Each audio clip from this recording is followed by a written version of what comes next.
ദൈവനാമം മഹത്വപ്പെടട്ടെ. ശമൂവേൽ പ്രവാചകൻ്റെ 1-ാം പുസ്തകം 4-ാം അധ്യായത്തിൻ്റെ 21-ാം വാക്യം. മഹത്വം ഇസ്രായേലിൽ നിന്ന് പൊയ്പോയി എന്ന് പറഞ്ഞവൾ കുഞ്ഞിന് ഇഖബോദ് എന്ന് പേരിട്ടു. മഹത്വം ഇസ്രായേലിൽ നിന്ന് പൊയ്പോയി എന്ന് പറഞ്ഞവൾ കുഞ്ഞിന് എന്ത് പേരിട്ടു? ഇഖബോദ്.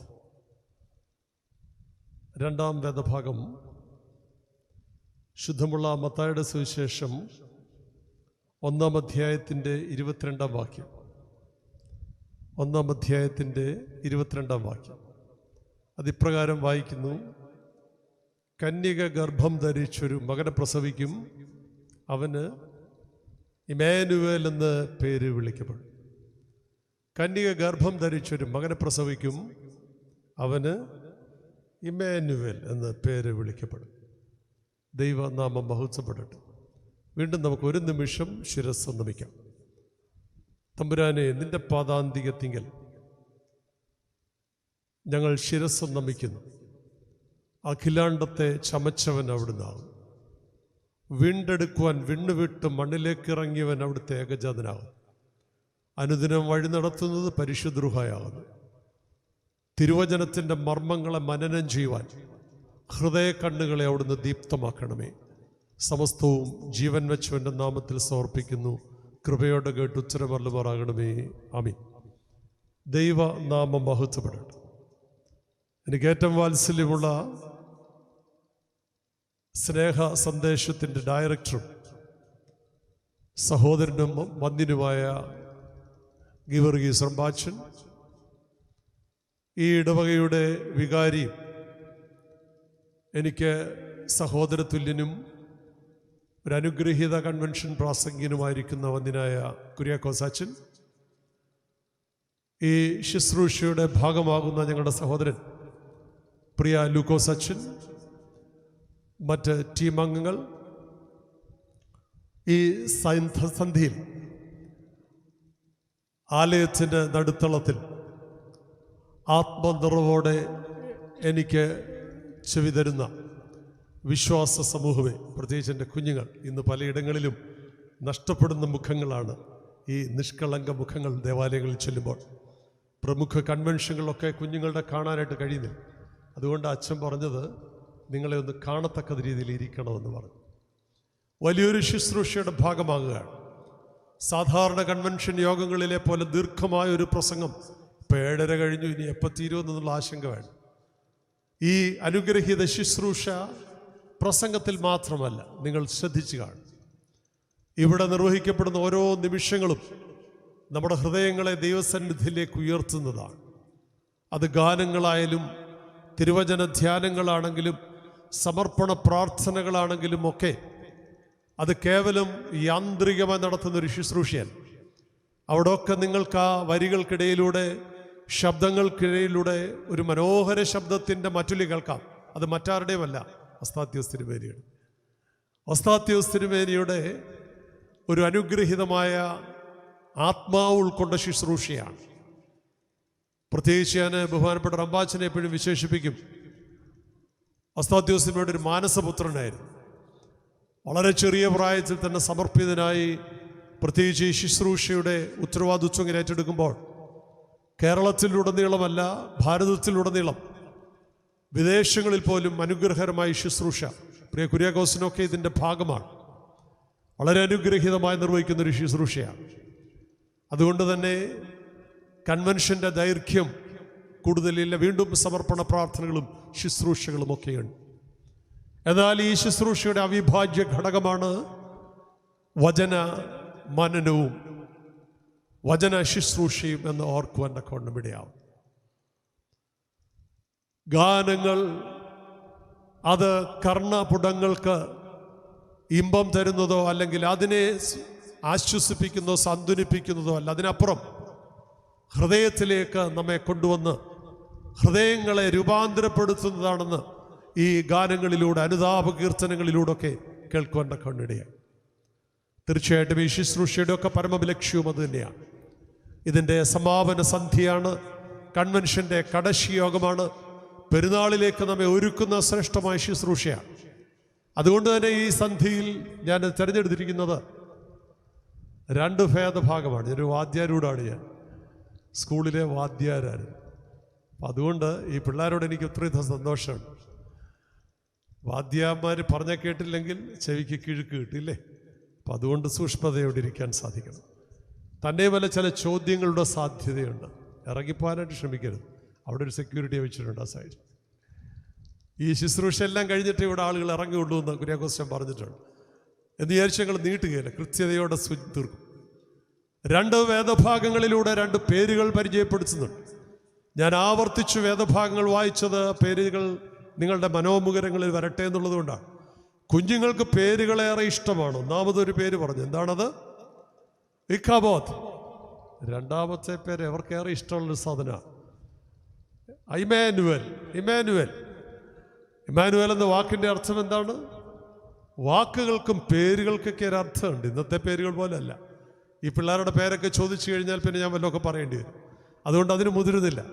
ഇമ്മാനുവേൽ എന്ന വാക്കിൻ്റെ അർത്ഥം ഗാഡ് ഈസ് വിത്ത് അസ്, ദൈവം നമ്മുടെ കൂടെ. കാബോദിന്റെ വാക്കിൻ്റെ അർത്ഥം അറിയാം. 2 വാക്കുകളാണ്. കബോദ്. കബോദ് എന്ന് പറഞ്ഞാൽ എന്താണെന്നറിയാം? മഹത്വം എന്നാണ്. മഹത്വം എന്നാണ്. ഇക്കാബോദ് എന്ന് പറഞ്ഞാൽ ദ ഗ്ലോറി ഹാസ് ലോസ്റ്റ്. മഹത്വം മഹത്വം നഷ്ടമായി. മഹത്വം നഷ്ടമായി. ഇക്കാബോദ് എന്ന വാക്കിൻ്റെ അർത്ഥം എന്താ? കബോദ്. The glory has lost. മഹത്വം നഷ്ടമായി. അപ്പോൾ 2 പേരുകളുടെ ഇടയിലൂടെയുള്ളൊരു യാത്രയാണ് എന്നുള്ളത്. ഇന്ന് ഞാൻ യാത്ര ആരംഭിക്കുന്നത് ഇക്കബോദിലൂടെ. യാത്ര അവസാനിക്കേണ്ടത് എവിടെയാണെന്നറിയാം? ഇമ്മാനുവേലിൽ. ഇമ്മാനുവേലിൽ. പെരുന്നാൾ എന്തിനാണെന്ന് ചോദിച്ചാൽ നഷ്ടമഹത്വം വീണ്ടെടുക്കുന്നതിന് വേണ്ടിയാണ്. നഷ്ട ചൈതന്യം വീണ്ടെടുക്കുന്നതിന് വേണ്ടിയാണ്. നഷ്ടപ്പെട്ട ചൈതന്യം വീണ്ടെടുക്കുന്നതിന് വേണ്ടിയാണ്. ആ ചൈതന്യം തരുന്നത് ആരാണ്? നിങ്ങൾ പറഞ്ഞ പേര് ആരാ? മാനുവൽ. അതുകൊണ്ട് ഇക്കാബോദിൽ നിന്ന് ഇമ്മാനുവേലിലേക്ക് ആവട്ടെ യാത്ര. സ്വയം ആത്മശോധന ചെയ്യണം. ഞാൻ ഇന്ന് എവിടെയാണ് നിൽക്കുന്നത്? ഞാൻ ഇന്ന് എവിടെയാണ് നിൽക്കുന്നത്? മഹത്വം നഷ്ടപ്പെട്ടു എന്ന് പറയുന്നിടത്താണോ? മഹത്വം വീണ്ടെടുത്തു എന്ന് പറയുന്നിടത്താണോ ഞാനും നിങ്ങളും നിൽക്കുന്നത്? ഇവിടെ ഇക്കാബോദിന്റെ വാക്കിന്റെ അർത്ഥം അതാണ്. അതിൻ്റെ പശ്ചാത്തലം നമുക്കറിയാം. ഒരിടത്തൊരു വലിയ മുറവിളിയുടെ ശബ്ദമാണ്. നഷ്ട ചൈതന്യത്തെ ഓർത്ത് വിലപിക്കുന്ന, നെടുവേർപ്പെടുന്ന, നിലവിളിക്കുന്നൊരു ശബ്ദമാണ്. എന്ത്? കബോത്ത്. ഏക്കബോത്ത് നിലവിളിയുടെ ശബ്ദമാണ്, മുറവിളിയുടെ ശബ്ദമാണ്. എല്ലാം നഷ്ടപ്പെട്ടു. ചരിത്രം നമുക്കറിയാം. പ്രത്യേകിച്ച് ശമൂവേൽ പ്രവാചകന്റെ 1-ാം പുസ്തകം 2, 3, 4 അധ്യായങ്ങൾ പരിശോധിക്കുമ്പോൾ മനോഹരമായൊരു കുടുംബ ചരിത്രമാണ്. ഇന്ന് ശങ്കരപുരിയിലും പകലോ മറ്റത്തും ഒക്കെ കൂട്ടിവെച്ച് പൊട്ടിച്ചുകൊണ്ട് വലിയ ഗ്ലോബൽ മീറ്റുകളും ആഘോഷങ്ങളൊക്കെ നടത്തുന്ന കുടുംബയോഗങ്ങൾ നമുക്കൊക്കെ അഭിമാനമാണ്. നടക്കണം, ആവശ്യമാണ്. തലമുറയെക്കുറിച്ചും വേരുകളെക്കുറിച്ചൊക്കെ അറിയണം. ഇന്ന് വേരറ്റു പോകുന്ന തലമുറകളായിട്ട് തീർന്നുകൊണ്ടിരിക്കുക. പാശ്ചാത്യ ലോകം ഇന്ന് വേര് കണ്ടുപിടിക്കാൻ ശ്രമിക്കുമ്പോൾ ഇവിടെ വേര് അറ്റുപോകുന്നൊരു കാലഘട്ടം. കുടുംബങ്ങൾ അറിയണം, കുടുംബങ്ങളുടെ വേരുകൾ അറിയണം. ഈ കുഞ്ഞുങ്ങളോട് ചോദിക്കണം. പലപ്പോഴും ഞാൻ ചോദിക്കാറുണ്ട്, അപ്പൻ്റെ വല്യപ്പനാടെന്നോ അമ്മയുടെ വല്യമ്മയാടെന്ന് ചോദിച്ചാൽ പോലും കഷ്ടിച്ചറിയില്ല. കാരണം ആരുമായിട്ടൊരു ബന്ധമില്ല, ആരുമായിട്ടൊരു ബന്ധമില്ല. ഓർമ്മ വരുമ്പോൾ ഈ കുഞ്ഞുങ്ങളെ കൊണ്ട് പേരെഴുതിക്കണം. മോനെ, ഇത് അപ്പയുടെ വല്യപ്പനാണ്, അതിൻ്റെ വല്യപ്പനാണ്. ഈ കുഞ്ഞുങ്ങളെ പേരറിയട്ടെ, അവരുടെ പേരുകൾ എവിടെ ചെന്ന് മുട്ടി നിൽക്കുന്നു എന്നറിയട്ടെ. വല്യമ്മയുടെയും അതിൻ്റെ അമ്മയുടെയും ഒക്കെ പേരുകൾ ഇവർ എഴുതട്ടെ. അവരുടെ കൈപ്പടയിൽ എഴുതുമ്പോൾ അവരുടെ നെഞ്ചിൽ ചേർത്ത് വയ്ക്കുകയാണ് ആ പേരുകൾ, ആ ആളുകൾ, അവളുടെ ആത്മാക്കളെ. അത് വലിയൊരു അനുഗ്രഹമാണ്. ഇന്ന് തലമുറയുടെ ശാപമായി തീർന്നിരിക്കുന്നു. വേരറ്റു പോകുന്ന ഞാനും ഭാര്യയും മക്കളും തീർന്നു കുടുംബം. അതിനപ്പുറത്തേക്ക് പോകാൻ ആഗ്രഹിക്കുന്നില്ല. ഒരു ഫാമിലി ട്രീ ഇവിടെ കാണുന്നുണ്ട്. പഴയ നിയമത്തിലെ ഒരു കുടുംബ ചിത്രമാണ് ഇവിടെ കാണുന്നത്. വേദഭാഗം ഏതാണെന്ന് പറഞ്ഞത്? 1-ാമത്തെ ശമൂവേൽ പ്രവാചകന്റെ പുസ്തകം, the first Samuel chapter 2, 3 and 4. 1, 2, 3, 4 അധ്യായങ്ങളിൽ 1 തൊട്ട് തന്നെ സൂചനകളുണ്ട്. 2, 3, 4 അധ്യായങ്ങളിൽ കൃത്യതയോടെ സൂചിപ്പിക്കുന്നത് ഒരു കുടുംബ ചിത്രമാണ്. കുടുംബത്തിന്റെ ഗ്രഹനാഥനെ പരിചയപ്പെടുത്തുന്നു. വയസ്സ് 98. വയസ്സ് 98. മനുഷ്യൻ്റെ ആയുസ് കുറഞ്ഞുകൊണ്ടിരിക്കുക. ശാസ്ത്രവും സാങ്കേതിക വൈദഗ്ധ്യങ്ങളും ഔഷധങ്ങളും ഒക്കെ വളർന്നു കഴിഞ്ഞപ്പോൾ മനുഷ്യൻ്റെ ആയുസ് നീളുന്നു എന്നൊരു തോന്നലുണ്ടായി. ഇപ്പം നിങ്ങൾ പത്രത്തിലെടുത്ത് നോക്കിയ ഒരു ആവറേജ് ആയിട്ടുള്ള വയസ്സ് എത്ര എന്നറിയാം. എന്തെല്ലാം ദുരന്തങ്ങളാണ് നമുക്ക് ചുറ്റും നടക്കുന്നറിയാം, എന്തെല്ലാം പ്രതിസന്ധികളാണെന്നറിയാം. ആ സിറിയയുടെ പ്രാന്തപ്രദേശങ്ങളിലും തുർക്കിയിലുമായിട്ട് മരിച്ച ആളുകളുടെ എണ്ണം ഇന്നലെ പകുതിയെ പറഞ്ഞുള്ളൂ, ഇന്ന് അതിൻ്റെ ഇരട്ടി പറഞ്ഞു. ഇതിൻ്റെയൊക്കെ 4 ഇരട്ടിയായിരിക്കും മരിച്ചത്. കാരണം നമുക്കറിയാം, ഗുജറാത്തിൽ ഭൂകമ്പം ഉണ്ടായപ്പോൾ പത്രത്തിലൊക്കെ പറഞ്ഞതിൻ്റെ 10 മടങ്ങായിരുന്നു യഥാർത്ഥ മരണസംഖ്യ. ഇപ്പോഴത്തെ മരണസംഖ്യ എന്ന് വെച്ചാൽ ബോഡി കണ്ടെടുത്ത് ഐഡൻറ്റിഫൈ ചെയ്ത നമ്പർ മാത്രമായി ഈ കൊടുത്തിരിക്കുന്നത്. എത്രയോ 10 മടങ്ങാണെന്നറിയാം. ദുരന്തങ്ങൾ പേറുന്ന ലോകത്തിലാണ് ജീവിക്കുന്നത്. പ്രതിസന്ധികൾ വർദ്ധിതമായിക്കൊണ്ടിരിക്കുന്ന ലോകത്തിലാണ് ജീവിക്കുന്നത്. ഇവിടെ നമുക്ക് പുനഃസമർപ്പണം ചെയ്യേണ്ട കണ്ണിടെയാണ്. ഇവിടെ പുനഃസമർപ്പണം ചെയ്യാൻ സാധിക്കണം. ഇവിടെ ഒരു കുടുംബത്തെ കഴിക്കാം. വളരെ ആയുർദൈർഘ്യമുള്ളൊരു മനുഷ്യനെ കാണുന്നു. ആളിൻ്റെ പേരെന്താണെന്നറിയാമോ? ഏലി എന്നാണ്. ആളുടെ പേരെന്താണ്? ഏലിയല്ല, ഏലിയാണ്. ഏലിയുടെ പേര് 98 വയസ്സാണ്. വളരെ സ്ഥൂലിച്ച ഭാവമാണ്. നല്ല ഒബേസിറ്റി, നല്ല തടിയൊക്കെ ഉണ്ട്. കാഴ്ച മങ്ങിയിട്ടുണ്ട്. മോശയ്ക്ക് 120 വയസ്സായപ്പോഴും മോശയെക്കുറിച്ച് പറയുന്നവൻ്റെ കണ്ണ് മങ്ങിയിരുന്നില്ല. പക്ഷെ ഏലിയെക്കുറിച്ച് പറയുന്നവൻ കണ്ണ് തിമിരം ബാധിച്ചിരിക്കുക, കാഴ്ചയില്ല, കാഴ്ച നഷ്ടപ്പെട്ടിരിക്കുന്നു. സ്ഥൂലിച്ച ഭാവമാണ് ഈ മനുഷ്യൻ. 2 മക്കളുണ്ട്. 2 മക്കളാണ് അദ്ദേഹത്തിനുള്ളത്. 2-ാം അധ്യായത്തിൻ്റെ 12-ാം വാക്യത്തിൽ സൂചിപ്പിക്കുന്നുണ്ട് ഈ മക്കളെക്കുറിച്ച്. ആരായിരുന്നു അവർ? 2 പേരുകളുണ്ട്. നമുക്ക് ഇഷ്ടമുള്ള പേരുകളൊക്കെ പരിചയപ്പെടാം. ഹോഫ്നി എന്നും ഫിനെഹാസ് എന്നുമാണ് 2 പേരുകൾ. പിള്ളേരുടെ എന്തായിരുന്നു അവിടെ? നിങ്ങളുടെ അല്ല, ഏലിയുടെ മക്കളുടെ പേര് ഹോഫ്നിയും. ദേ ആർ വെരി അറ്റൻറ്റീവ്, വളരെ ശ്രദ്ധയോടിരിക്കുന്നു. ഹോഫ്നി എന്നും ഫിനെഹാസ് എന്നുമാണ് പേര്. അതിൽ ഒരുത്തൻ കല്യാണം കഴിച്ചതാണ്. കല്യാണം കഴിച്ച സ്ത്രീയുടെ പേര് അവിടെ പറയുന്നില്ല. ഫിനെഹാസ് കല്യാണം കഴിച്ച ആളാണ്. ഈ ഫിനെഹാസിൻ്റെ ഭാര്യയെക്കുറിച്ച് പറയുന്നുണ്ട്, പക്ഷെ ഭാര്യയുടെ പേര് പറയുന്നില്ല. വേദഭാഗത്തിൽ ഞാൻ ഉച്ചരിച്ച ഭാഗം ഫിനെഹാസിൻ്റെ ഭാര്യയുടെ നിലവിളിയുടെ ശബ്ദമാണ്. ഫിനെഹാസിൻ്റെ ഭാര്യയുടെ നിലവിളിയുടെ ശബ്ദമാണ്. എന്താ നിലവിളിക്കാൻ കാരണം? നിലവിളിക്കാൻ 100 കൂട്ടം കാര്യങ്ങളുള്ള ഒരു തലമുറയിലാണ് ഞാനും നിങ്ങളൊക്കെ ജീവിക്കണേ. നാമൊക്കെ ജീവിക്കുന്നത് നിലവിളിക്കാൻ 100 കൂട്ടം കാര്യങ്ങൾ. എന്തെല്ലാം പ്രതിസന്ധികളുടെ നടുവിലൂടെ ഞാനും നിങ്ങളും ജീവിക്കുക. ഇവിടെ ഈ സ്ത്രീ നിലവിളിക്കുന്നതിൻ്റെ കാരണം വേദപുസ്തകത്തിൽ പ്രത്യേകമായിട്ട് വേദഭാഗത്ത് സൂചിപ്പിക്കുന്നുണ്ട്. ഒറ്റ കാരണമാണ്, തമ്പുരാനെ നിന്റെ മഹത്വം പോയി എന്ന് പറഞ്ഞാൽ നിലവിളിക്കുന്നു. ഞാനും നിങ്ങളൊക്കെ നിലവിളിക്കുന്നത് സ്വകാര്യ ദുഃഖങ്ങൾ നെഞ്ചു ചേർത്ത് വെച്ചുകൊണ്ടാണ് നിലവിളിക്കുന്നത്. ഒന്നുകിൽ മക്കളെക്കുറിച്ചല്ലേ, മക്കളില്ലായ്മയെക്കുറിച്ച്, അല്ലെങ്കിൽ ജീവിത പങ്കാളിയുടെ ദുഷിച്ച ജീവിതക്രമത്തെക്കുറിച്ച്, കുടുംബത്തിൻ്റെ അപരാധീനതയെക്കുറിച്ച്, പ്രതിസന്ധികളെക്കുറിച്ച്, സ്വാർത്ഥ വിഷയങ്ങളെക്കുറിച്ച് ചേർത്ത് വയ്ക്കുമ്പോൾ ഈ സ്ത്രീ നിലവിളിക്കുകയാണ്. എന്താ? ദൈവമഹത്വം പോയിരിക്കുന്നു. ദൈവമഹത്വം പോയിരിക്കുന്നു. എന്നെ കേൾക്കുന്ന ദൈവജനമേ, ഈ മകളുടെ നിലവിളിയുടെ ശബ്ദമാണ് നമ്മോട് കേൾക്കുന്നത്. ദൈവമഹത്വം പോയി എന്ന് പറഞ്ഞുകൊണ്ട് നിലവിളിക്കുന്ന ആരുടെ നിലവിളിയാ കേൾക്കുന്നത്? മുറവിളിയാ കേൾക്കുന്നത്? മാസ്ക് വെച്ചിരിക്കുന്നതുകൊണ്ട് പറഞ്ഞാലും മനസ്സിലാവില്ലേ? പേരെന്താന്നാ പറഞ്ഞ? അതിൻ്റെ മോടെ പേരല്ല, അല്ല. ഈ നിലവിളിക്കുന്ന ആന്റിയുടെ പേരെന്താന്നാ പറഞ്ഞ? ഇവിടെ ഇക്കാബോധ് നമ്മൾ നിലവിളിക്കുകയാണ്. മഹത്വം നഷ്ടപ്പെട്ടെന്ന് പറഞ്ഞ് നിലവിളിക്കുക. നിലവിളിക്കാനുള്ള കാരണം എന്താന്നാ പറഞ്ഞത്? ദൈവത്തിൻ്റെ മഹത്വം നഷ്ടമായിരിക്കും. ഈ അനുഗ്രഹീത പെരുന്നാളിൻ്റെ അനുഗ്രഹീത അനുഭവങ്ങളിലേക്ക് കടന്നു ഒരു ദൈവമേ, കഴിഞ്ഞ 2 രാത്രികളിലും മാറ്റമില്ലാത്ത ദൈവവചനങ്ങളും ശ്രേഷ്ഠമായ ആത്മാക്കളെ തൊട്ട് അനുഗ്രഹത്തോട് അനുതാപത്തിലേക്ക് നയിച്ച ശ്രേഷ്ഠ ശുശ്രൂഷയുടെ ഭാഗമായ ദൈവജനമേ, നമുക്ക് ദൈവമഹത്വം നഷ്ടമായോ അതോ ദൈവമഹത്വം ഞാൻ നേടിയോ എന്ന് ആത്മശോധന ചെയ്യുന്നാവട്ടെ ഈ രാത്രി. ഈ സ്ത്രീയെ പോലെ ഇക്കാബ് നിലവിളിക്കേണ്ട ഗതികേടാണോ ദുർഗതിയാണോ എനിക്കും നിങ്ങൾക്കുമുള്ളത്? നാം ആത്മശോധന ചെയ്യേണ്ടുന്ന വിഷയമാണ്. എന്താണ് മഹത്വം നഷ്ടമാകാൻ കാരണം? എൻ്റെ ചിന്ത കൊണ്ടുപോകുന്നത് 2 തലത്തിലാണ്. ഈ മഹത്വം നഷ്ടമാകാനുള്ള കാരണം എന്താണെന്ന് ഈ കുടുംബത്തിൻ്റെ പശ്ചാത്തലത്തിൽ നിന്നുകൊണ്ട് ഹ്രസ്വമായി നോക്കുന്നുണ്ട്. അതിനോട് ചേർത്ത് വയ്ക്കുന്നു, എൻ്റെ ജീവിതത്തിൽ ഞാനും നിങ്ങൾ പടങ്ങുന്ന ഈ ആധുനിക സഭയുടെ സമൂഹത്തിൻ്റെ വ്യക്തി കുടുംബ ജീവിതങ്ങളിൽ മഹത്വം നഷ്ടമാകുന്ന കാരണങ്ങൾ എന്താണെന്ന് ആത്മശോധനയ്ക്ക് വയ്ക്കുന്നു. എങ്കിൽ നഷ്ടമായത് വീണ്ടെടുക്കാൻ ഇമ്മാനുവേലിലേക്കുള്ള വഴി എന്താണ്? ഇമ്മാനുവേലിന്റെ വാക്കിന്റെ അർത്ഥം പറഞ്ഞു ദൈവം നമ്മോട് കൂടെ എന്നാണ്. യോഹന്നാൻ ശ്ലീഹ ഇമ്മാനുവേലിനെ കുറിച്ച് പറയുന്നത് 11 അധ്യായത്തിന്റെ 15 വാക്യത്തിൽ the word become flesh, വചനം ജഡമായി തീർന്നു എന്ന് പറഞ്ഞിട്ട് അടുത്ത വാക്യം പറയുകയാണ്, ആ വചനം പിതാവാം ദൈവത്തിന്റെ പുത്രന്റെ തേജസ്സായി ഞങ്ങൾ കണ്ടു. അതുകൊണ്ട് തേജസ്സാണെന്ന് മഹത്വമാണ്, മഹത്വം ലഭിച്ചു. അതുകൊണ്ടാണ് ലൂക്കോസ് ശ്ലീഹ അനുഗ്രഹത്തോടെ തമ്പുരാന്റെ തിരുപ്പിറവിയിൽ യാട്ടിടയന്മാരുടെ പറഞ്ഞു സകല ജനത്തിനും ഉണ്ടാകുവാനുള്ള മഹാസന്തോഷമാണ്, മഹാ തേജസ്സാണ് അവിടെ ചുറ്റുമിന്നിയത്. തേജസ്സാണ്, മഹത്വമാണ് ചുറ്റുമിന്നിയത്. ആ മഹത്വം വീണ്ടെടുക്കുവാൻ, മഹത്വം വീണ്ടെടുക്കുന്ന ഒരു തീർത്ഥാടനമാണ് ഈ രാത്രിയിൽ. മഹത്വം വീണ്ടെടുക്കുന്ന ഒരു തീർത്ഥാടനമാണ് ഈ രാത്രിയിൽ.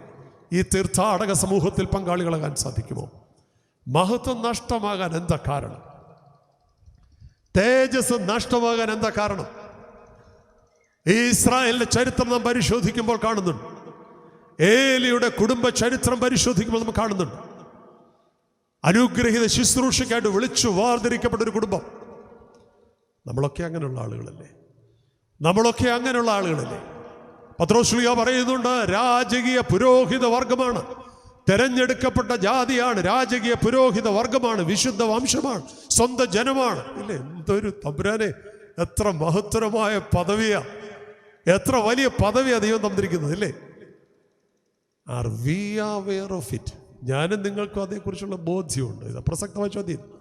നമുക്കതിനെക്കുറിച്ച് ബോധ്യമുണ്ട്. എൻ്റെ വിളിയെക്കുറിച്ച്, എൻ്റെ ദൗത്യത്തെക്കുറിച്ച്, എന്നെ ദൈവം ആക്കിയിരിക്കുന്ന പദവിയെക്കുറിച്ച്.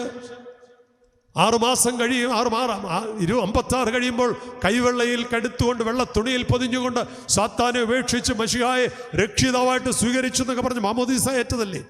അവൻ്റെ ജനമായി രാജകീയ പുരോഹിത വർഗമായി ചേർന്നതല്ലേ? ഞാനും നിങ്ങളൊക്കെ എങ്ങനെയാണ് ജീവിക്കുന്നത്? ഞാനും നിങ്ങളൊക്കെ എങ്ങനെയാണ് ജീവിക്കുന്നത്? ഇവിടെ ദൗത്യം പറഞ്ഞൊരു സമൂഹത്തെ കാണുകയാണ്. ദൗത്യത്തെക്കുറിച്ച് അവബോധമില്ലാതെ, തിരിച്ചറിവില്ലാതെ അപജയത്തിന്റെ പടുകുടിയിൽപ്പെട്ടു പോകുന്ന ഒരു കുടുംബത്തെ കാണുകയാണ്. അപ്പന്റെ പേര് ഞാൻ പറഞ്ഞു എന്താ? ഏലി. മക്കളുടെ പേര് പറഞ്ഞു ഫീൻഹാസ് ഹോഫ്നി. ഇവിടെ അവർ പറയുകയാണ് ഒരു വലിയ പരാജയം. അവരൊരു പക്ഷേ അടിമത്വത്തിൽ നിന്ന് വിടുതൽ ലഭിച്ചപ്പോൾ എത്ര സുന്ദരമായിട്ടാണ് തമ്പുരാൻ നടത്തിയത്, എത്ര മനോഹരമായി നടത്തി. വലിയ യെരിഹോ പട്ടണത്തിന്റെ മുമ്പിൽ ചെന്നപ്പോൾ നിഷ്പ്രയാസമല്ലേ അതൊക്കെ സ്വന്തമാക്കാൻ സാധിച്ചത്? അവരുടെ കഴിവും ശ്രേഷ്ഠതയൊന്നും ആയിരുന്നില്ല. തമ്പുരാൻ ലളിതമായ ഒരു പദ്ധതിയാണ് ഒരുക്കിയത് അവിടെ. അതിനെക്കുറിച്ചൊന്നും വിശദീകരിക്കാൻ ഞാൻ ആഗ്രഹിക്കുന്നില്ല. മനോഹരമായി ദൈവത്തിൻ്റെ പദ്ധതിയിലൂടെ അവിടെ പ്രവേശിക്കുക. പക്ഷെ പിന്നീട് ഒരു കൊച്ചു പട്ടണത്തിന് മുമ്പിൽ ചെന്ന് മുട്ടുമടക്കുക. ഒരു കൊച്ചു പട്ടണത്തിൽ, ഹായ് പട്ടണത്തിന് പോയി മുട്ടുമടക്കുകയാണ്. വാസ്തവത്തിൽ പരാജയം അവിടെ തുടങ്ങുകയല്ല, പരാജയത്തിൻ്റെ ഒരു വല്ലാത്ത നീണ്ട പട്ടികയാണ് ഇസ്രായേലിൻ്റെ ജീവിതത്തിലൂടെ കടന്നു വരാൻ കൊണ്ടിടയായിട്ടുള്ളത്. അവിടെ ന്യായാധിപന്മാരുടെ കാലത്തും പിന്നീടൊക്കെ നാം പരിശോധിക്കുമ്പോൾ നിരന്തരമായ പോരാട്ടങ്ങളുടെയും പരാജയത്തിൻ്റെയും വല്ലാത്ത ഒരു കെട്ടകാലങ്ങളിലൂടെ ഇസ്രായേൽ മക്കൾ കടന്നു പോകുന്ന ദുസ്ഥിതി നാം കാണുകയാണ്. അവിടെ നിരന്തര പരാജയം വന്നപ്പോൾ ഒരു പ്രശ്നം. എന്താ ഇതിൻ്റെ കാരണം? ഇതിൻ്റെ കാരണം എന്താ? കഴിഞ്ഞ 2-3 വർഷത്തെ കെട്ടകാലത്ത് നാം ചിന്തിച്ചു എന്താ ഇതിന് കാരണം. ഓരോ ദൈവശാസ്ത്രജ്ഞന്മാരൊക്കെ ഒത്തിരി പ്രതിവിധികളും അതിൻ്റെ കാരണങ്ങളും കണ്ടെത്താൻ ശ്രമിച്ചു. ദൈവകോപമാണെന്ന് പറഞ്ഞില്ലേ? ദൈവകോപമാണെന്ന് പറഞ്ഞു. സൂക്ഷ്മജീവിയെ ദൈവമാണ് അയച്ചത്, ദൈവത്തിൻ്റെ കോപമാണെന്ന് പറഞ്ഞു. ഇവിടെ അവർ ചിന്തിച്ചു, പ്രതിസന്ധികൾ വരുമ്പോൾ അവർ ചിന്തിച്ചു എന്താ വഴി, എന്താ പ്രശ്നം, എന്താ? അവർ ഉത്തരം കണ്ടെത്തി. ദൈവ സാന്നിധ്യമില്ലായ്മയാണ് പരാജയ കാരണം.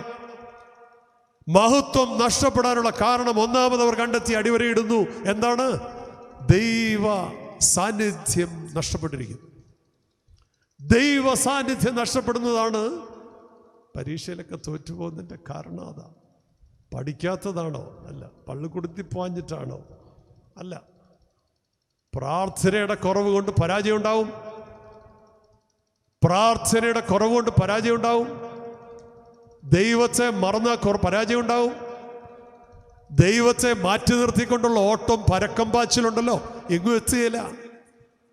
ഇവിടെ ഒന്നാമത് അടിവരയിടുകയാണ്. അപജയത്തിന്റെ കാരണം ഒന്നും അടിവരയിടുക. എന്താണ് അടിവരയിട്ടത്? ദൈവ സാന്നിധ്യമില്ലായ്മ, ദൈവ സാന്നിധ്യം കൂടെയില്ലായ്മ. ഇസ്രായേലിനോടൊപ്പം ഒരു ദൈവ സാന്നിധ്യം എപ്പോഴും ഉണ്ടായിരുന്നു. എന്തായിരുന്നു അറിയാതെ? ഒരു വലിയ ഉപകരണമെന്നൊക്കെയാണ് പറയുന്നത്. പക്ഷെ ഉപകരണമല്ല, അതൊരു ഐക്കണമൊന്നുമല്ല. യഥാർത്ഥ ദൈവ സാന്നിധ്യമെന്ന് അവർ വിശ്വസിച്ചൊരു സാധനം അവരുടെ ഒപ്പം ഉണ്ടായിരുന്നു. കുഞ്ഞുങ്ങൾക്ക് അറിയാം എന്താണെന്നുള്ളത്. യഹോവയായ ദൈവം അവരുടെ നടുവിൽ വസിപ്പാൻ തക്കവണ്ണം ദൈവം ഒരുക്കിയ ഒരു വലിയ അനുഗ്രഹീതമായ ഉപാധി. എന്താ ഉപാധി? പുറപ്പാട് പുസ്തകം 25 അധ്യായത്തിന്റെ 8 മുതലുള്ള വാക്യങ്ങളിൽ സൂചിപ്പിക്കുന്നുണ്ട്. 8-ാം അധ്യായം എടുത്ത് വായിക്കാൻ പറ്റുമോ? വായിച്ച സമയം കൂടുതൽ പോകും. 8-ാം അധ്യായത്തിൽ ദൈവ സാന്നിധ്യം അവരുടെ നടുവിൽ ഉറപ്പുവരുത്തുവാൻ ദൈവം ഒരുക്കിയ അനുഗ്രഹീത പദ്ധതിക്ക് ഒരു പേര് കൊടുക്കുന്നുണ്ട്. എന്താ പേര്? യഹോവയുടെ പെട്ടകം. യഹോവയുടെ പെട്ടകം. പുറപ്പാട് പുസ്തകം 25-ാം അധ്യായത്തിന്റെ 8-ാം വാക്യത്തിൽ പറയുക, എനിക്ക് വസിപ്പാൻ ഒരു പെട്ടകം ഉണ്ടാക്കണം. 10-ാം വാക്യത്തിലൂടെ വായിച്ചു വരുമ്പോഴേ അറിയുന്നു, കതിരമരം കൊണ്ടുണ്ടാക്കണം. 2.5 മുഴം നീളവും 1.5 മുഴം വീതിയും 1.5 മുഴം ഉയരവും ഉണ്ടാവണം. അകവും പുറവും തങ്കം കൊണ്ട് പൊതിയണം. 4 വശങ്ങളിലും അതിൽ വളയം ഘടിപ്പിക്കണം. കതിരമരത്തിന്റെ ദണ്ഡ ഘടിപ്പിക്കണം. കിറൂബുകൾ കൊണ്ടത് കൃപാസനത്തിന് മീതെ വെക്കണം.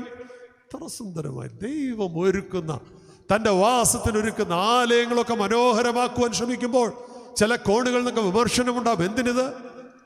ദൈവത്തിൻ്റെ മന്ദിരത്തിൻ്റെ കെട്ടുപണിക്ക് ദൈവം കൊടുക്കുന്ന കൃത്യതകളുണ്ട്, അളവുകളുണ്ട്, സൂചകങ്ങളുണ്ട്, തിരഞ്ഞെടുക്കുന്ന സ്ഥലങ്ങളുണ്ട്. രാജാക്കന്മാരുടെ 2-ാം പുസ്തകത്തിലൊക്കെ പറയുന്നു, തമ്പുരാന്റെ കണ്ണ് തുറന്നിരിക്കുന്ന, ഹൃദയം തുറന്നിരിക്കുന്ന, കാത് തുറന്നിരിക്കുന്ന ഇടമാണ് എവിടം? ആലയം.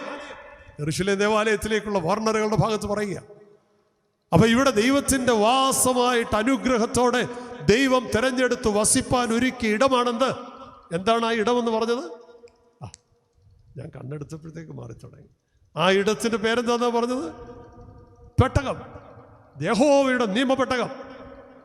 നിയമപെട്ടകം സൂചിപ്പിക്കുന്നുണ്ട്. വായിച്ചാൽ മതി, അത് വിശദീകരിക്കുന്നില്ല. യഹോവയുടെ നിയമപെട്ടകം. കന്യാമറിയാമിനെ ഉപമിക്കുന്നുണ്ട്.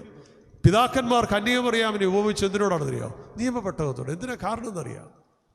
കാരണം മറ്റൊന്നുമില്ല, അകവും പുറവും തങ്കം കൊണ്ട് പൊതിഞ്ഞതാണ് ഈ പെട്ടകം. അകത്തും പുറത്തും ഒരു ക്ലാവ് പോലും പറ്റാത്ത വ്യക്തിത്വം. ഇന്നത്തെ ഞങ്ങളൊക്കെയാണെ പറയും, എന്തിനാ ഈ അകത്ത് പൊതിയുന്നത്? വല്ലവരും കാണുന്നത് പുറമല്ലേ ഉള്ളൂ. നമ്മളൊക്കെ ഇതുപോലെ പുറംപൂച്ചുള്ള ആളുകളാണ്. കന്യക അങ്ങനെ ആയിരുന്നില്ല. അകവും പുറവും ഒരുപോലെയാണ്.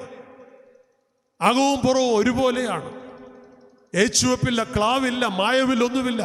നിർമ്മലതയോടെ ജീവിച്ച അമ്മേ. അതുകൊണ്ട് പെട്ടകത്തോട് സൂചിപ്പിക്കുന്നു. ഇവിടെ പെട്ടകം ദൈവത്തിന്റെ സാന്നിധ്യമാണ്. പെട്ടകത്തിനകത്ത് 3 കാര്യങ്ങൾ വെച്ചിട്ടുണ്ട്. 3 കാര്യങ്ങളാണ് വെച്ചിരിക്കുന്നത്. എന്തൊക്കെയാണെന്നറിയാം? ഒന്ന്, സൺഡേ സ്കൂളിൽ പഠിച്ചിട്ടുണ്ട് ഇതൊക്കെ.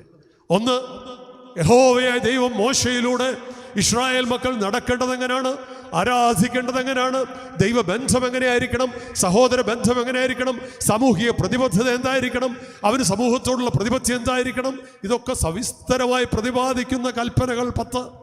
അതെങ്ങനെയാണ് കൊടുത്തത്? ആ ഒരു ടാബ്ലറ്റിലാണ് കൊടുത്തത്, ഇല്ലേ? ഏതിൻ്റെ ടാബ്ലറ്റ് ആയിരുന്നത്?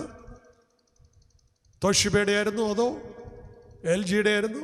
ഏതിൻ്റെ ആയിരുന്നു? ആപ്പിളിൻ്റെ ആയിരുന്നു. ആപ്പിളിൻ്റെ ടാബ്ലറ്റ് ആയിരുന്നോ? അല്ല, 2 ടാബ്ലറ്റ് കൊടുത്തു. എന്താ? കൽപ്പലകകൾ.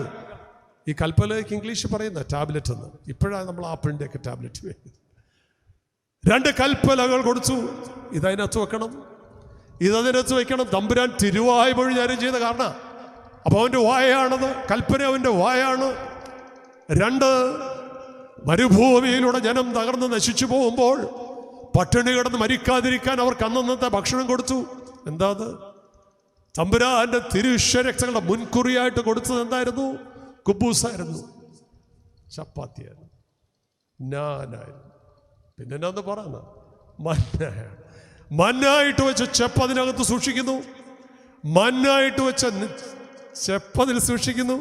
ഒരു കാര്യം കൂടെ ഉണ്ടായിരുന്നു, അധികാരത്തിന്റെ ദണ്ട്. തമ്പുരാൻ തന്നെ മക്കളെ നയിക്കുവാൻ വെച്ച അധികാരത്തിന്റെ ദണ്ട്.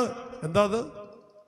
അഹറോന്റെ തളിർത്ത വടി. അപ്പം 3 കാരണങ്ങൾ, 3 കാര്യങ്ങളാണ് ഈ പെട്ടകത്തിനെ സൂക്ഷിക്കുന്നത്. ഇത് 3 പ്രതീകങ്ങളല്ല, ദൈവത്തിന്റെ സജീവ സാന്നിധ്യമാണ്. അതുകൊണ്ടാണ് സംഖ്യാപുസ്തകം 10-ാം അധ്യായത്തിന്റെ 35, 36 വാക്യങ്ങൾ വായിക്കുമ്പോൾ ഇസ്രായേൽ ജനം മരുഭൂയാത്രയുടെ പ്രയാണമധ്യേ എവിടെയെങ്കിലും പാളയം ഇറങ്ങണമെങ്കിൽ പെട്ടകത്തിന് ചുറ്റും വന്നിട്ട് മോശ തന്റെ 2 കരങ്ങളും ഉയർത്തി ദൈവസന്നിധിയിൽ പ്രാർത്ഥിക്കും, യഹോവേ മടങ്ങി വരണം, നീ ഞങ്ങളുടെ ഇടയിൽ പാർക്കണം, സാന്നിധ്യം ഇവിടെ നിറയണം. ഞങ്ങൾക്ക് സംരക്ഷണം കൊടുക്കണം. അങ്ങനെയല്ലേ വായിച്ചെഴുതുന്നവിടെ 35-36 വാക്യങ്ങൾ അറിയാം. അവർ വീണ്ടും യാത്ര പുറപ്പെടാൻ പെടുമ്പോൾ പുരോഹിതന്മാർ അത് തോളിൽ വഹിച്ച് എഴുന്നേൽക്കുമ്പോഴത്തേക്ക് അവർ ചലനിക്കുന്നതിന് മുമ്പ് പറയുന്നൊരു പ്രാർത്ഥനയുണ്ട്, തമ്പുരാനെ നീ ഞങ്ങൾക്ക് മുമ്പേ യാത്ര ചെയ്യണം. ഞങ്ങൾക്ക് മുമ്പ് എത്ര ആധ്യാത്മികതയുടെ ചൈതന്യ ഈ കുഞ്ഞുങ്ങൾക്ക് പകർന്നു കൊടുക്കണത്. ഓരോ പ്രഭാതയാമങ്ങളിലും വീട് വിട്ട് സ്കൂളുകളിലേക്കോ ജോലിക്കോ ഒക്കെ പുറപ്പെട്ടിട്ടെ. പണ്ട് കാരണവന്മാർ വെട്ടം പുലരുന്നതിന് മുമ്പ് എഴുന്നേറ്റ് നിന്ന് പ്രാർത്ഥിച്ചതാ, യഹോവേ ഇന്ന് ഞാൻ എൻ്റെ ജീവിത കാര്യങ്ങൾ തുടങ്ങുക, കൂടെ വരണം, കൂടെ വരണം. ഇസ്രായേൽ മക്കൾ പ്രാർത്ഥിച്ചത്, ഞങ്ങൾ കൂടെ വരണം, ഞങ്ങൾക്ക് മുമ്പേ വരണം, ഞങ്ങൾക്ക് മുമ്പേ വരണം, പ്രതികൂലങ്ങളെ നീക്കണം, നിന്റെ മാലാഖമാരെ മുന്നമേ അയക്കണം, ഞങ്ങളുടെ കുഞ്ഞുങ്ങൾക്ക് ചുറ്റും വേലി കെട്ടി കാക്കണം. ഇന്ന് എന്തോരം കുഞ്ഞുങ്ങൾ വഴിയിൽ വെച്ച് നശിച്ചു പോകുന്നൊരു കാലഘട്ടമാണ്. വഴിയിൽ വെച്ച് നശിച്ചു പോകുന്ന ഒരു തലമുറയായി നമുക്ക് പലപ്പോഴും ചുറ്റുമുള്ളത്. ഇവിടെ പ്രാർത്ഥിക്കാൻ പഠിപ്പിക്കണവരെ, പെട്ടകത്തിന് മുമ്പിൽ നിന്നുകൊണ്ട് കരങ്ങൾ ഉയർത്തി പ്രാർത്ഥിച്ച മോശയുടെ പ്രതിനിധികളായി നമ്മുടെ കുടുംബത്തിൽ നമ്മുടെ കാരണവന്മാർക്ക് തീരാൻ സാധിക്കുമോ? അവർ പ്രാർത്ഥിക്കുക. 35-36 വാക്യങ്ങൾ സംഖ്യാപുസ്തകം സൂചിപ്പിക്കുന്നതാ. യഹോവേ മടങ്ങി വരണം, ജനത്തിന് സംരക്ഷണമായിരിക്കണം. രാത്രിയാമങ്ങളിൽ മുട്ടുമടക്കിക്കൊണ്ട് പ്രാർത്ഥിക്കാൻ സാധിക്കണം. ഞാൻ സുഖമായി ഉറങ്ങും, യഹോവേ നീയല്ലോ എന്നെ നിർഭയം വസിക്കുമാറാക്കുന്ന. 4-ാം സങ്കീർത്തനം 8-ാം വാക്യത്തിൽ പറയുക, നീയല്ലോ എന്നെ യഹോവേ നിർഭയം വസിക്കുമാറാക്കുന്നത്. വസ്താദ്യോസ് തിരുമേനി ഞാൻ കല്യാണം കഴിച്ചിട്ട് ആദ്യം ചെല്ലുമ്പോൾ തിരുമേനി പറഞ്ഞത്, എല്ലാ സന്ധ്യയിലും മുട്ടുമടക്കണം. ഒരു ദിവസം മുട്ടുമടക്കാതെ അന്തി ഉറങ്ങാൻ ഇടയാവരുത്. ഒരു ദിവസം പോലും മുട്ടുമടക്കാതെ നേരം പുലർന്ന് എഴുന്നേക്കാൻ ഇടയാവരുത്. തിരുമേനിയുടെ ശുശ്രൂഷ നടക്കുമ്പോൾ ചേർത്ത് വയ്ക്കാൻ ശ്രമിക്കാൻ. ഇവിടെ ഇസ്രായേലിനോട് ദൈവം കൊടുക്കുന്ന അരുളപ്പാടായത്. പെട്ടകം ദൈവ സാന്നിധ്യമാണ്. അത് കേവലം പ്രതീകമല്ല. നമ്മുടെ ബലിപീഠവും കുരിശും ഇതിലുള്ള സാധനങ്ങളെല്ലാം ദൈവ സാന്നിധ്യത്തിൻ്റെ ഉറവിടമാണ്. തിരി പ്രകാശിക്കുമ്പോൾ ദൈവത്തിൻ്റെ ഉറവിടമാണ്. അതുകൊണ്ടാണ് ഞാൻ ലോകത്തിൻ്റെ വെളിച്ചമാകും തമ്പുരാൻ പറഞ്ഞതുകൊണ്ടാണ്. അപ്പോഴിവിടെ ദൈവ സാന്നിധ്യം. പരാജയത്തിൻ്റെ കാരണം എന്താണെന്നറിയാം? ദൈവ സാന്നിധ്യം നഷ്ടപ്പെട്ടു. ദൈവ സാന്നിധ്യം നഷ്ടപ്പെട്ടു. എവരെടുത്തോണ്ടൊക്കെ വന്നു. അന്ന് ശീലോവിലാണ് ഈ അനുഗ്രഹീതമായ ദൈവ സാന്നിധ്യത്തിൻ്റെ പ്രതീകമായ പെട്ടകം ഇരുന്നിരുന്നത്. ഇതെടുത്തോണ്ടൊക്കെ വന്നു, യുദ്ധം ചെയ്യാനായിട്ട് പോവുകയാണ്. പക്ഷെ വലിയ അപജയമുണ്ടാവുകയാണ്, വലിയ അപജയമുണ്ടാവുകയാണ്. എന്താ അപജയത്തിൻ്റെ കാരണം? ഇവൾ നിലവിളിക്കുന്നതിൻ്റെ കാരണം പെട്ടകം നഷ്ടപ്പെട്ടു എന്ന് പറഞ്ഞുകൊണ്ടാണ്. ദൈവ സാന്നിധ്യമില്ലായ്മയാണ് പരാജയത്തിൻ്റെ കാരണം. ഇന്ന് അനേക തലമുറകളുടെയും പ്രശ്നം ഇത് തന്നെയാണ്. അനേക കുടുംബങ്ങളുടെയും അപജയത്തിൻ്റെ കാരണം ഇതാ. നമ്മുടെയൊക്കെ 2-3 തലമുറയ്ക്ക് മുമ്പ് ഇതുപോലെ ജീവിത സൗകര്യങ്ങളുണ്ടായിരുന്നില്ല. ഒരുപക്ഷെ വേണ്ടും വണ്ണം ഭക്ഷണമുണ്ടായിരുന്നില്ല, അടിച്ചുറപ്പുള്ള വീടുണ്ടായിരുന്നില്ല, സംരക്ഷണത്തിൻ്റെ പ്രത്യേക ഭിത്തികൾ ഉണ്ടായിരുന്നില്ല. വീട് വിട്ടിറങ്ങുമ്പോൾ ആശങ്ക ആകുലതയും അവർക്കുണ്ടായിരുന്നില്ല. കാരണം അവർക്കൊരു ഉറപ്പുണ്ടായിരുന്നു, എൻ്റെ വീടിന് സംരക്ഷണം ചുറ്റും തമ്പുരാൻ പാളയമിറങ്ങി കാവൽ ചെയ്യുന്നൊരു ബോധ്യമുണ്ടായിരുന്നു. കൊച്ചോലപ്പുരകളൊക്കെ വെച്ച് ഒരു ചെറിയ ഒരു തടിക്കഷ്ണം എടുത്ത് ചായച്ചു വെച്ചിട്ട് പോകുമായിരുന്നു കാരണവന്മാർ. അതിനൊരനക്കം ഉണ്ടാവില്ല. ഇന്ന് വലിയ ബന്ധവസും മനോഹരമായ ചുറ്റിനും CC ക്യാമറയൊക്കെ വെച്ചിട്ട് പോകും. പക്ഷെ ചെല്ലും ഭാഗത്തൊന്നും കാണില്ല. പലപ്പോഴും എന്തേ നാം പരാജയപ്പെടുന്നു എന്ന് ചോദിച്ചാൽ ഉത്തരം ഒന്നേ ഉള്ളൂ. ഇസ്രായേലിന്റെ അപജയത്തിന് കാരണം, ഈ സ്ത്രീ മുറവിളിക്കുന്നതിന്റെ കാരണം, ഇന്ന് ആധുനിക തലമുറ നിലവിളിക്കുന്നതിന്റെ കാരണം, പരാജയത്തിന്റെ കാരണം മറ്റൊന്നല്ല, നമുക്ക് ദൈവ സാന്നിധ്യം നഷ്ടമായി പോകുന്നു എന്നുള്ളത്. ഈ അനുഗ്രഹീത ശുശ്രൂഷയുടെ ഭാഗമാകുമ്പോൾ, ഈ പെരുന്നാളിലേക്ക് നാം അടുത്തു വരുമ്പോൾ ഒരാത്മശോധന നമ്മിലുണ്ടാകുമോ? ദൈവമേ, നിന്റെ സാന്നിധ്യം എന്നിൽ നിന്ന്, എൻ്റെ കുടുംബത്തിൽ നിന്ന്, എൻ്റെ തലമുറയിൽ നിന്ന് നഷ്ടമായി പോയിട്ടുണ്ടോ എന്ന് നമുക്ക് ആത്മശോധന ചെയ്യുവാൻ കണ്ണിവിടെയാവണം. ആരാധനയുടെ മഹത്വം ഇന്ന് നഷ്ടപ്പെട്ടിരിക്കുകയാണ്. ഇവിടെ പരാജയത്തിന്റെ കാരണം അതാ. ഏലിയുടെ മക്കൾ ആരാധനയുടെ മഹത്വം നഷ്ടമാക്കി കളഞ്ഞു. ദൈവ സാന്നിധ്യമില്ലാത്ത ഇടങ്ങളായി ഇന്ന് പലപ്പോഴും ആലയങ്ങൾ തിരികെയാണ്. തമ്പുരാൻ ചാട്ടവാറെടുത്ത് കടന്നു പ്രവേശിച്ചടിച്ചു പുറത്താക്കേണ്ട വല്ലാത്ത ദുസ്ഥിതിയിലേക്ക് ഇന്ന് ആത്മീയ രംഗങ്ങൾ ഇന്ന് മാറിക്കൊണ്ടിരിക്കുക. നമുക്ക് ശാന്തമായി ജീവിതത്തിലേക്കൊന്ന് തിരിഞ്ഞു നോക്കാൻ അനുദിനം കൃത്യതയോടെ പ്രാർത്ഥിക്കുന്ന കുടുംബങ്ങൾ എത്രയാ? അനുഗ്രഹീത 4 ദിനങ്ങൾ നാം കഴിച്ചുവിട്ടു. നട്ടുച്ചയ്ക്ക് അനുഗ്രഹത്തോട് ആലയത്തിൻ്റെ അകത്തളത്തിൽ വന്ന് കരുണ ചെയ്യണമെന്ന് ഉച്ചത്തിൽ നിലവിളിച്ചുകൊണ്ട് പ്രാർത്ഥിച്ചൊരു തലമുറ നമുക്കുണ്ടായിരുന്നു. ഇപ്പോൾ ഈ 40 കുമ്പിടിൽ എത്ര വീടുകളിലുണ്ട്?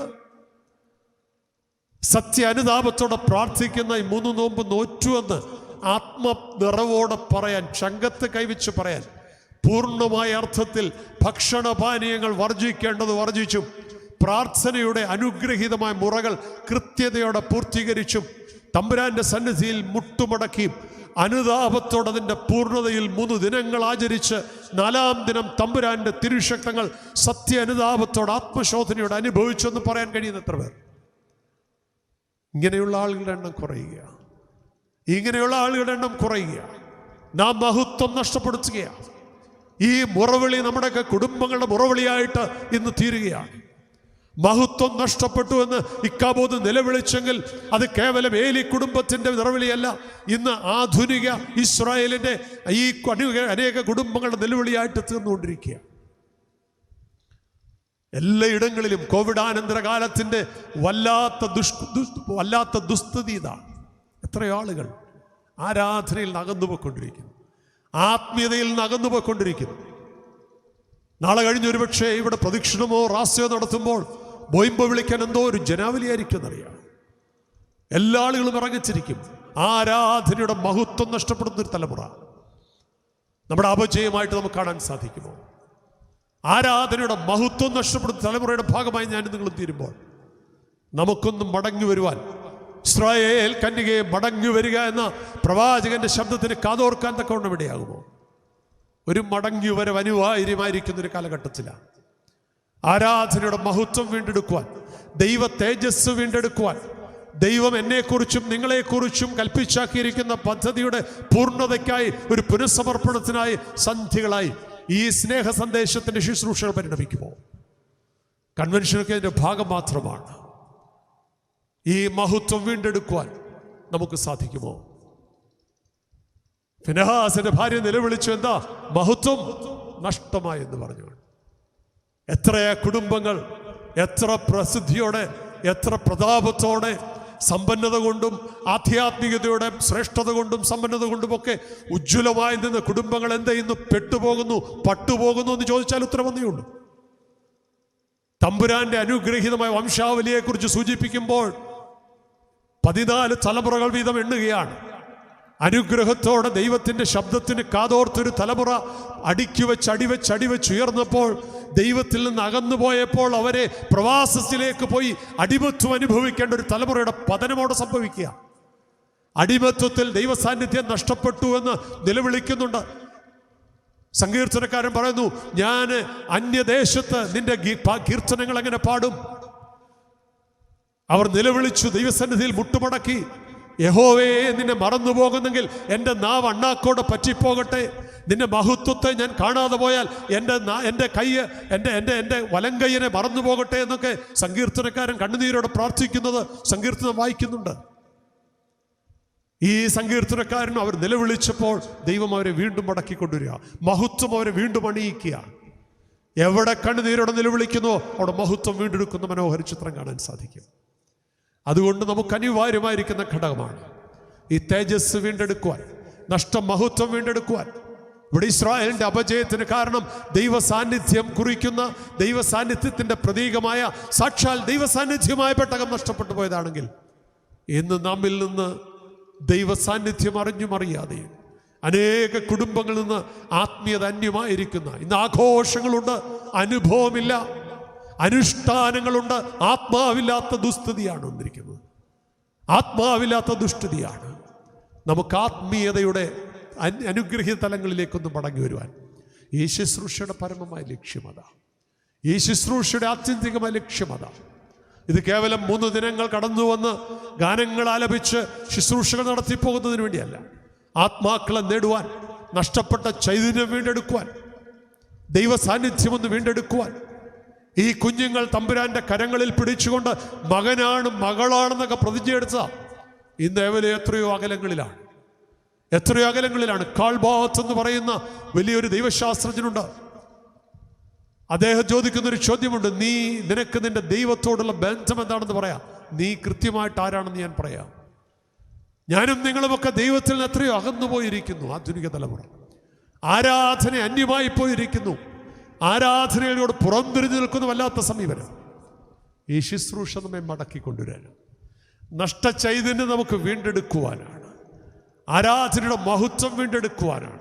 കൽപ്പനയുടെ പ്രമാണങ്ങളിലൂടെ, തമ്പുരാന്റെ തിരുശക്ത അനുഭവങ്ങളിലൂടെ ഇടയത്തെ ശുശ്രൂഷയ്ക്ക് വിധേയപ്പെട്ടുകൊണ്ട് മഹത്വത്തിൻ്റെ പാതയിലേക്ക് മടങ്ങി വരുവാൻ സാധിക്കും. അത് 3 പ്രതീകങ്ങളാണ്. കൽപ്പനകൾ അതിൻ്റെ ഉള്ളിൽ വെൽക്കുമ്പോൾ ഓരോ ദൈവവൈദ്യരോട് ദൈവം ആവശ്യപ്പെടുക, കൽപ്പനയുടെ പ്രമാണങ്ങൾ അനുസരിച്ച് ജീവിക്കുവാൻ എനിക്ക് സാധിക്കുന്നുണ്ടോ? തമ്പുരാന്റെ തിരുശക്തങ്ങളുടെ മുൻകുറിയായ മന്ന നിക്ഷേപിച്ച് ചെപ്പ് വയ്ക്കുമ്പോൾ നമ്മളോട് പറയുന്നു, തമ്പുരാന്റെ തിരുശക്തങ്ങളുടെ അനുഭവത്തിൽ ജീവിക്കാൻ സാധിക്കുന്നുണ്ടോ?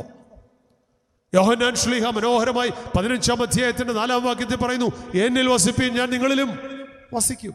അവനോടൊപ്പം വസിപ്പാൻ, അവന്റെ മഹത്വം വീണ്ടെടുക്കുവാൻ, അവന്റെ തേജസ് വീണ്ടെടുക്കുവാൻ, അവനോടൊപ്പം പാർക്കുവാൻ തമ്പുരാൻ തന്നിരിക്കുന്ന മനോഹരമായ കൗതാശിക അനുഭവമാണ് തമ്പുരാന്റെ തിരുശക്തങ്ങൾ.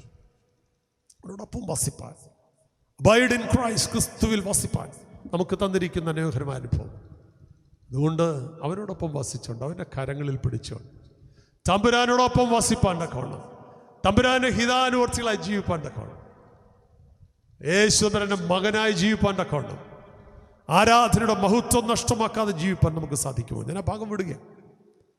വീണ്ടും ഈ തേജസ് നഷ്ടപ്പെടുവാൻ, മഹത്വം നഷ്ടപ്പെടാൻ രണ്ടാമത്തെ ഒരു കാരണം പറയുന്നുണ്ട്.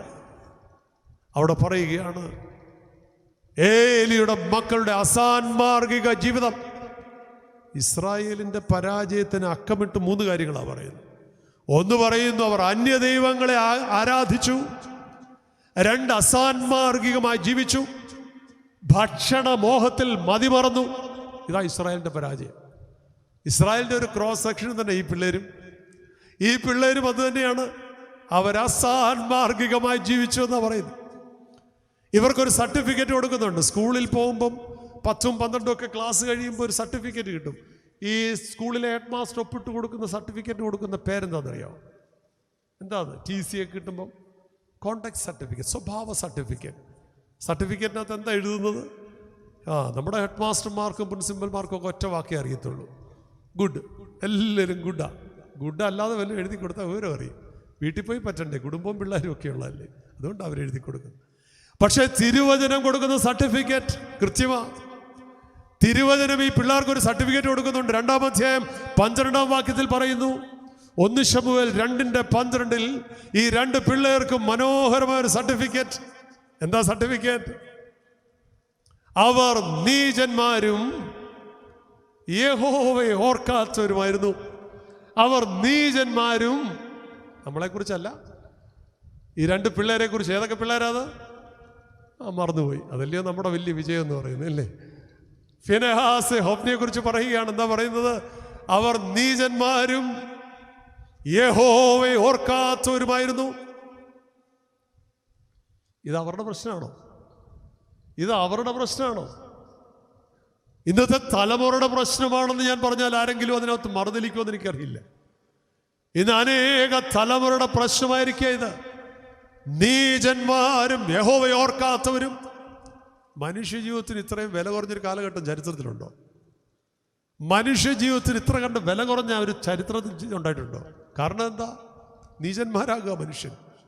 സ്വന്തം പെറ്റമ്മയെ അറിയില്ല, കൈ ചേർത്ത് പിടിച്ച് പങ്കാളിയെ 2 1 പറഞ്ഞതാ. എന്തൊരു ഭിന്നതയാണ്! സ്വന്തം പെറ്റ മക്കളെ, ജന്മം കൊടുത്ത മക്കളെ തിരിച്ചറിയുന്നില്ല, ജന്മം തന്ന മാതാപിതാക്കളെ തിരിച്ചറിയുന്നില്ല. ഇങ്ങനെ തിരിച്ചറിയാതെ ജീവിക്കുന്ന ആരെങ്കിലും ഇതിനകത്താരും ഉണ്ടെന്ന് എനിക്ക് തോന്നുന്നില്ല. ശബ്ദപരിധിയിൽ ആരെങ്കിലും ഉണ്ടെങ്കിൽ എൻ്റെ പ്രിയ സഹോദര, നിനക്ക് വേദപുസ്തകം ഒരു സർട്ടിഫിക്കറ്റ് തരിക. അവർ ആരാണ്? നീചന്മാരും യഹോവയെ ഓർക്കാത്തവരുമാണ്.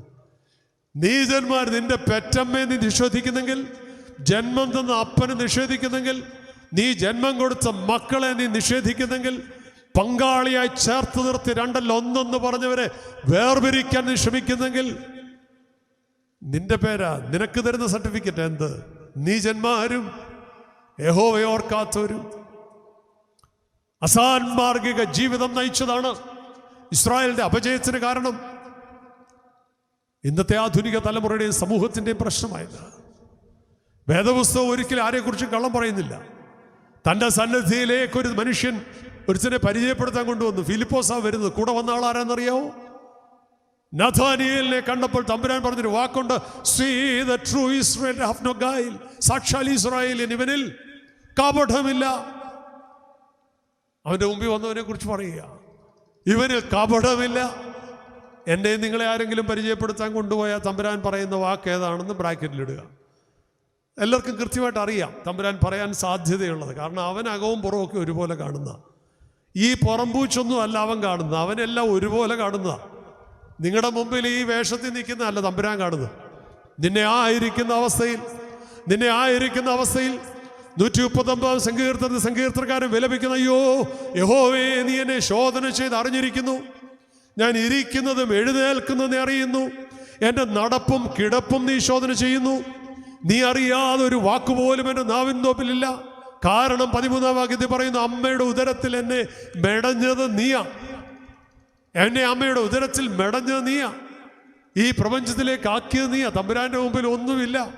അവസാനം അതുകൊണ്ട് സങ്കീർത്തനക്കാരൻ നിലവിളിച്ചുകൊണ്ട് മുട്ടുകുത്തി തമ്പുരാന്റെ മുമ്പിൽ പറയുക, ദൈവമേ, വ്യസനഹേതുവായി എന്തെങ്കിലും എന്നിലുണ്ടെങ്കിൽ അതിനൊക്കെ നീ പരിഹാരം തരണം. എന്നിട്ട് എന്നെ എവിടെ നയിക്കണം? ശാശ്വത മാർഗത്തിൽ എന്നെ നയിക്കണം. സങ്കീർത്തനക്കാരൻ പറഞ്ഞു നിർത്തുന്നതാ. ശാശ്വത മാർഗത്തിൽ നയിക്കണം. ദൈവം അറിയാതെ ഒന്നും ചെയ്യാൻ പറ്റില്ല. അപ്പയും അമ്മയൊക്കെ എന്തോരം കളിപ്പിച്ചിട്ടുണ്ടല്ലേ, എന്തോരം കള്ളം ഒരു ദിവസം. വേണ്ടതിനും വേണ്ടാത്തിനൊക്കെ നിനക്ക് നിന്റെ അപ്പനെയും അമ്മയും കളിപ്പിക്കാം.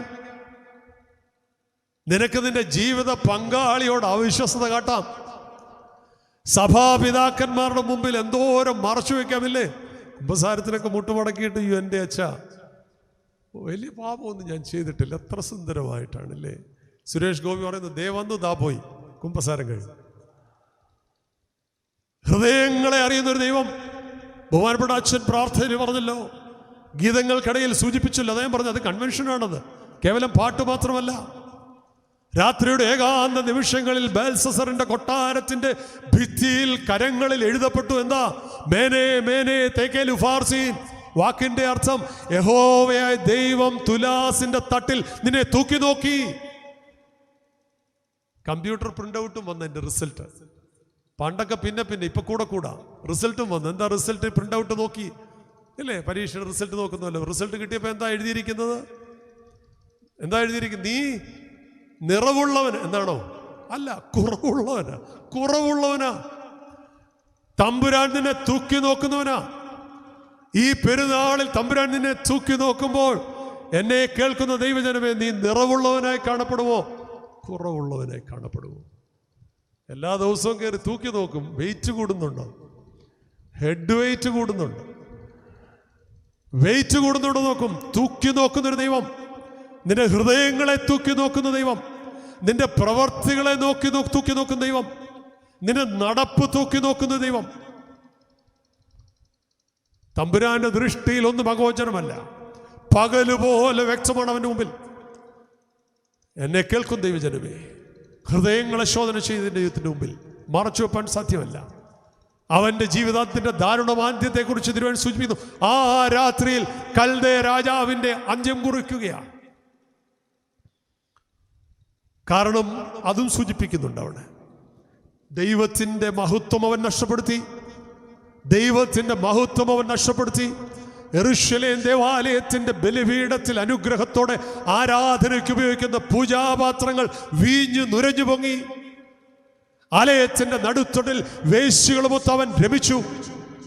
എല്ലാ ചിന്മകളുടെയും മദ്യാസക്തിയുടെയും അധാർമികതയുടെയും ഒക്കെ വല്ലാത്ത കുത്വരങ്ങായി അവിടെ മാറുമ്പോൾ ദൈവം അവനെ തൂക്കി നോക്കിയിട്ട് പറഞ്ഞു, കുറവുള്ളവന്.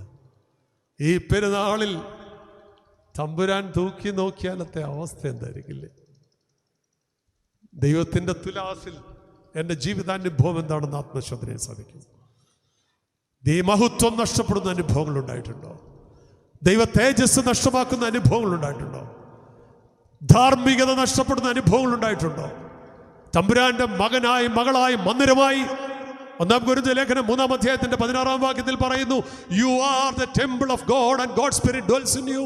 നീ ദൈവത്തിന്റെ മന്ദിരമെന്നും ദൈവത്തിന്റെ ആത്മാവ് വസിക്കുന്ന ഇടമാണ് ഈ ശരീരം. ഈ മന്ദിരത്തിന്റെ വിശുദ്ധി നാം സംരക്ഷിച്ചിട്ടുണ്ടോ? ദൈവഹിതമല്ലാത്തൊരു സ്പർശനം പോലും ഉണ്ടാകരുത്. ദൈവഹിതമല്ലാത്തൊരു സ്പർശനം ഉണ്ടാവരുത്. തമ്പുരാൻ പറഞ്ഞ ദർശനം പോലും ഉണ്ടാവരുതെന്നാ. നീ ഹിതമല്ലാത്ത ലക്ഷ്യത്തോടൊരു സ്ത്രീയോ പുരുഷനോ നോക്കിയാൽ അത് വേശ്യാവൃത്തിക്ക് തുല്യമാണ്. കാമാതുരതയോടെയുള്ള നിന്റെ നോട്ടം തന്നെ വേശ്യാവൃത്തിക്ക് തുല്യമാണെന്ന് തമ്പുരാൻ അതിന് നിർവചിക്കുമ്പോൾ നിന്റെ ദർശനം പോലും തമ്പുരാൻ നോക്കുന്നതാണ്. നിന്റെ നോട്ടം പോലും തമ്പുരാൻ തൂക്കി നോക്കും. തിരിച്ചറിയാൻ സാധിക്കുമോ? നമ്മെ തൂക്കി നോക്കുന്നൊരു ദൈവം, തുലാസിന്റെ തട്ടിൽ തൂക്കി നോക്കുന്നവർ, ഹൃദയങ്ങളെ തൂക്കി നോക്കുന്ന ദൈവം, ചിന്തകളെ തൂക്കി നോക്കുന്ന ദൈവം, കർമ്മങ്ങളെ തൂക്കി നോക്കുന്ന ദൈവം, ഹൃദയവിചാരങ്ങളെ തൂക്കി നോക്കുന്ന ദൈവം. കുറവുള്ളവരെ കാണപ്പെടുമോ? ഫിനെഹാസിനെയും ഓഫിനെ കുറിച്ച് പറയാം, അവർ നീചന്മാരും യഹോവയെ ഓർക്കാത്തവരുമായിരുന്നു. അതിന്റെ കാരണവും വേദത്തിൽ പറയുന്നുണ്ട്. 2-ാം അധ്യായത്തിന്റെ 17-ാം വാക്യത്തിൽ പറയുന്നു, അവർ ആരാധനയുടെ മഹത്വം നഷ്ടമാക്കി. ആലയത്തിൽ അവർ സ്ത്രീകളോടൊത്ത് രമിച്ചു. ദൈവസന്നിധിയിൽ ബലിയർപ്പിക്കാൻ വരുന്ന പൂജാവസ്തുക്കൾ അവർ അവിഹിതമായി ഭക്ഷിച്ചു. എന്തെല്ലാം തിന്മയുടെ അക്കമിട്ട നിരത്തലുകൾ അവിടെ കാണുക. ഈ 2, 3, 4 അധ്യായങ്ങൾ പരാജയത്തിന്റെ കാരണങ്ങളെക്കുറിച്ച് സൂക്ഷ്മ പഠനത്തിന് വിധേയമാക്കണം. ജീവിതത്തോട് ചേർത്ത് വെച്ച് നോക്കണം. പരാജയത്തിന്റെ കാരണം ആരാധനയുടെ മഹത്വം നഷ്ടമാക്കിയാൽ മറ്റൊരു പറയാം അസാർമികതയിൽ ജീവിച്ചു, അസാൻമാർഗികതയിൽ ജീവിച്ചു എന്നുള്ളത്. കുത്തഴിഞ്ഞ ജീവിതം, കുത്തഴിഞ്ഞൊരു ജീവിതം അവർ നയിച്ചതിനെ കുറിച്ച് സൂചിപ്പിക്കുക. നമുക്ക് നമ്മുടെ ജീവിതത്തിലേക്കൊന്ന് തിരിഞ്ഞു നോക്കാൻ സാധിക്കാം. നോക്കുമ്പോൾ വലിയ കുഴപ്പമില്ലെന്നൊരു തോന്നലുണ്ടല്ലേ? വലിയ കുഴപ്പമൊന്നുമില്ലെന്ന് തോന്നലുണ്ട്. പക്ഷെ വീനിയുടെ ഇൻട്രോസ്പെക്ഷൻ ഉള്ളിലേക്ക് നോക്കണം. ഈ പെരുന്നാൾ നമുക്ക് ഉള്ളിലേക്ക് നോക്കാനാണ്, തിരിഞ്ഞു നോക്കാനാണ് ജീവിതത്തിലേക്ക്. മാർഗഭ്രംശം വന്നിട്ടുണ്ടോ? തമ്പുരാന്റെ പാത വിട്ടു പോയിട്ടുണ്ടോ? ഞാൻ ഹിതമല്ലാത്ത പ്രവൃത്തി ഞാൻ ചെയ്തിട്ടുണ്ടോ? നിന്റെ തേജസ് നഷ്ടമാക്കുന്ന ജീവിതാനുഭവം ഉണ്ടായിട്ടുണ്ടോ? ഈ അനുഗ്രഹരമായ പരിശുദ്ധ വലിയ നോമ്പിലേക്ക് പ്രവേശിക്കുന്നതിന് മുമ്പുള്ള ഈ 18 അട തിന്ന് സൂഹിക്കാനുള്ളതല്ല. ഇപ്പൊ 18 അടയാക്കിയിട്ടുണ്ടല്ലേ? നോമ്പുമില്ല, ഒന്നുമില്ലാത്തൊരു സമയത്തില്ലേ? ഇത് സൂക്ഷ്മ പരിശോധന ചെയ്യാനുള്ള കാലമാണ്. തമ്പുരാൻ കരുണ ചെയ്യണമെന്ന് നിരുവയരോട് കരുണ ചെയ്യാൻ കാരണം തിരുവെഴുത്ത് സൂചിപ്പിക്കുന്നുണ്ട്. 4 അധ്യായം 48 വാക്യങ്ങളിലൂടെ അനുതാപത്തിന്റെ കീർത്തനം ഓതുന്ന മനോഹരമായ വേദചിന്തയിൽ 3-ാം അധ്യായത്തിന്റെ 10-ാം വാക്യത്തിൽ യോനാ പ്രവാചകന്റെ പുസ്തകത്തിൽ സൂചിപ്പിക്കുന്നവർ ദുർമാർഗം വിട്ട് തിരിഞ്ഞു എന്ന് അവരുടെ പ്രവൃത്തി കൊണ്ട് ദൈവം ബോധ്യപ്പെട്ടപ്പോൾ എന്തോ ചെയ്തു? അവരുടെ മേൽ കൽപ്പിച്ച ദൈവകോപത്തിന് തമ്പുരാൻ നാടൻ ഭാഷയെ പറഞ്ഞത് സുല്ലിട്ടു. സുല്ലൊന്നും അവർക്കറിയത്തില്ലല്ലോ. പണ്ട് സാറ്റ് കളിക്കുമ്പോഴേ സുല്ലൊക്കെ. ഇപ്പോൾ അവർക്കൊക്കെ ഇൻ്റർനാഷണൽ കളികളല്ലേ, ഇൻ്റർനാഷണൽ പരിപാടികളാണ്. പബ്ജിയൊക്കെ ആണല്ലോ ഇപ്പോഴത്തെ പിള്ളേരുടെ ഹരം. ഇല്ല, അങ്ങോട്ടും ഇങ്ങോട്ടൊക്കെ കൈ ചൂണ്ടുന്നുണ്ട്. തമ്പുരാൻ സുല്ലിട്ടു. ചെയ്യാൻ പോകുന്നില്ല, ഇനി അവരെ ഉപദ്രവിക്കില്ലേ? ഉപദ്രവിക്കുന്നില്ല. കാരണം എന്താണ്? അവർ മനം തിരിഞ്ഞു എന്ന് ബോധ്യപ്പെട്ടപ്പോൾ തമ്പുരാൻ എടുക്കുന്ന തീരുമാനമാണ്. സാൻമാർഗികതയിൽ ജീവിക്കുന്നെങ്കിൽ ദൈവവേദന ഈ രാത്രി എന്നോടാ സംസാരിക്കുന്ന ദൈവം. എൻ്റെ വ്യക്തി ജീവിതത്തിലാണെന്നുള്ള ബോധ്യം നമ്മെ ഭരിക്കുമോ? ഇത് ഫിനെഹാസിന്റെ ഹോഫ്നിയുടെയും ചരിത്രമല്ല. ജീവിതത്തിൽ അടിക്കടി പരാജയപ്പെടുന്നു എന്നൊരു ചിന്തയില്ലേ? ഏതെല്ലാം വഴികളിൽ തുഴഞ്ഞിട്ട് വച്ച വള്ളം തിരുനക്കര തന്നെയാണെന്ന് ബോധ്യമില്ലേ? എന്തേ വീട് അന്ധകാരപ്പെട്ടു പോകുന്നു നിലവിളിക്കുന്നില്ലേ? ഫിനെഹാസിന്റെ ഭാര്യയുടെ രോദനം നമ്മുടെയൊക്കെ വീടിന്റെ മറ്റുലിയായി തീർന്നില്ലേ? എന്നും കണ്ടെത്തണ്ട, വേറെ ചിന്തിക്കേണ്ട കാര്യമില്ല. ഈ ബോധ്യം നമുക്കുണ്ടെങ്കിൽ എല്ലാ വഴികളും അടഞ്ഞു പോകുന്നു. എന്തേ? ഒന്നും ശുഭമാകുന്നില്ല. ആവോളം എല്ലാവരും തുഴഞ്ഞിട്ടും പിന്നെ താഴോട്ട് പുറകോട്ടാ പോകണേ. തിരിച്ചു വരുവാൻ ദൈവം ഒരുക്കുന്ന അവസരമായി പെരുന്നാൾ. മടങ്ങി വരുവാൻ ദൈവം ഒരുക്കുന്ന അവസരമാണ്. ഏതൊക്കെയോ ബന്ധനമുണ്ട് മുമ്പോട്ട് പോകുന്നതിന് തടസ്സമായി. ഇതെന്റെ പ്രശ്നമാണോ? സ്വയം ആത്മശോധന ചെയ്യണം. ആഖാൻ എന്നൊരു മനുഷ്യന്റെ അപജയം ഇസ്രായേലിന്റെ മുഴുവൻ പരാജയത്തിന് കാരണമായി. യോന എന്ന മനുഷ്യൻ വിളിയും ദൗത്യവും മറന്നുറങ്ങിയപ്പോൾ അത് ജനത്തിന്റെ മുഴുവൻ അപജയത്തിന് കാരണമായി. അങ്ങനെയെങ്കിൽ ഒരു കുടുംബത്തിൻ്റെ മുഴുവൻ പരാജയത്തിന് കാരണം ഇവിടെ ഏലി നല്ലൊരു മനുഷ്യനാണ്, നല്ല മനുഷ്യനായിരുന്നു, ഒരു ശുദ്ധഹൃദയനായ മനുഷ്യൻ, ദീർഘായുസ് കൊടുത്തു തമ്പുരാൻ. വിളിക്ക് യോഗ്യം അനേകരെ ഈ പിള്ളേരുടെ ഇടയ്ക്ക് നല്ലൊരു ചെറുപ്പക്കാരനെ വളച്ചെടുത്തുകൊണ്ട് വന്നു. ആരാന്നറിയാം? ഈ ഹോഫ്നിയുടെയൊക്കെ ഫിനെഹാസിൻ്റെയൊക്കെ പ്രായമുള്ളൊരു നല്ല പയ്യനുണ്ടായിരുന്നു അവിടെ. ആരാന്നറിയാം? ശമൂവേൽ ബാലൻ.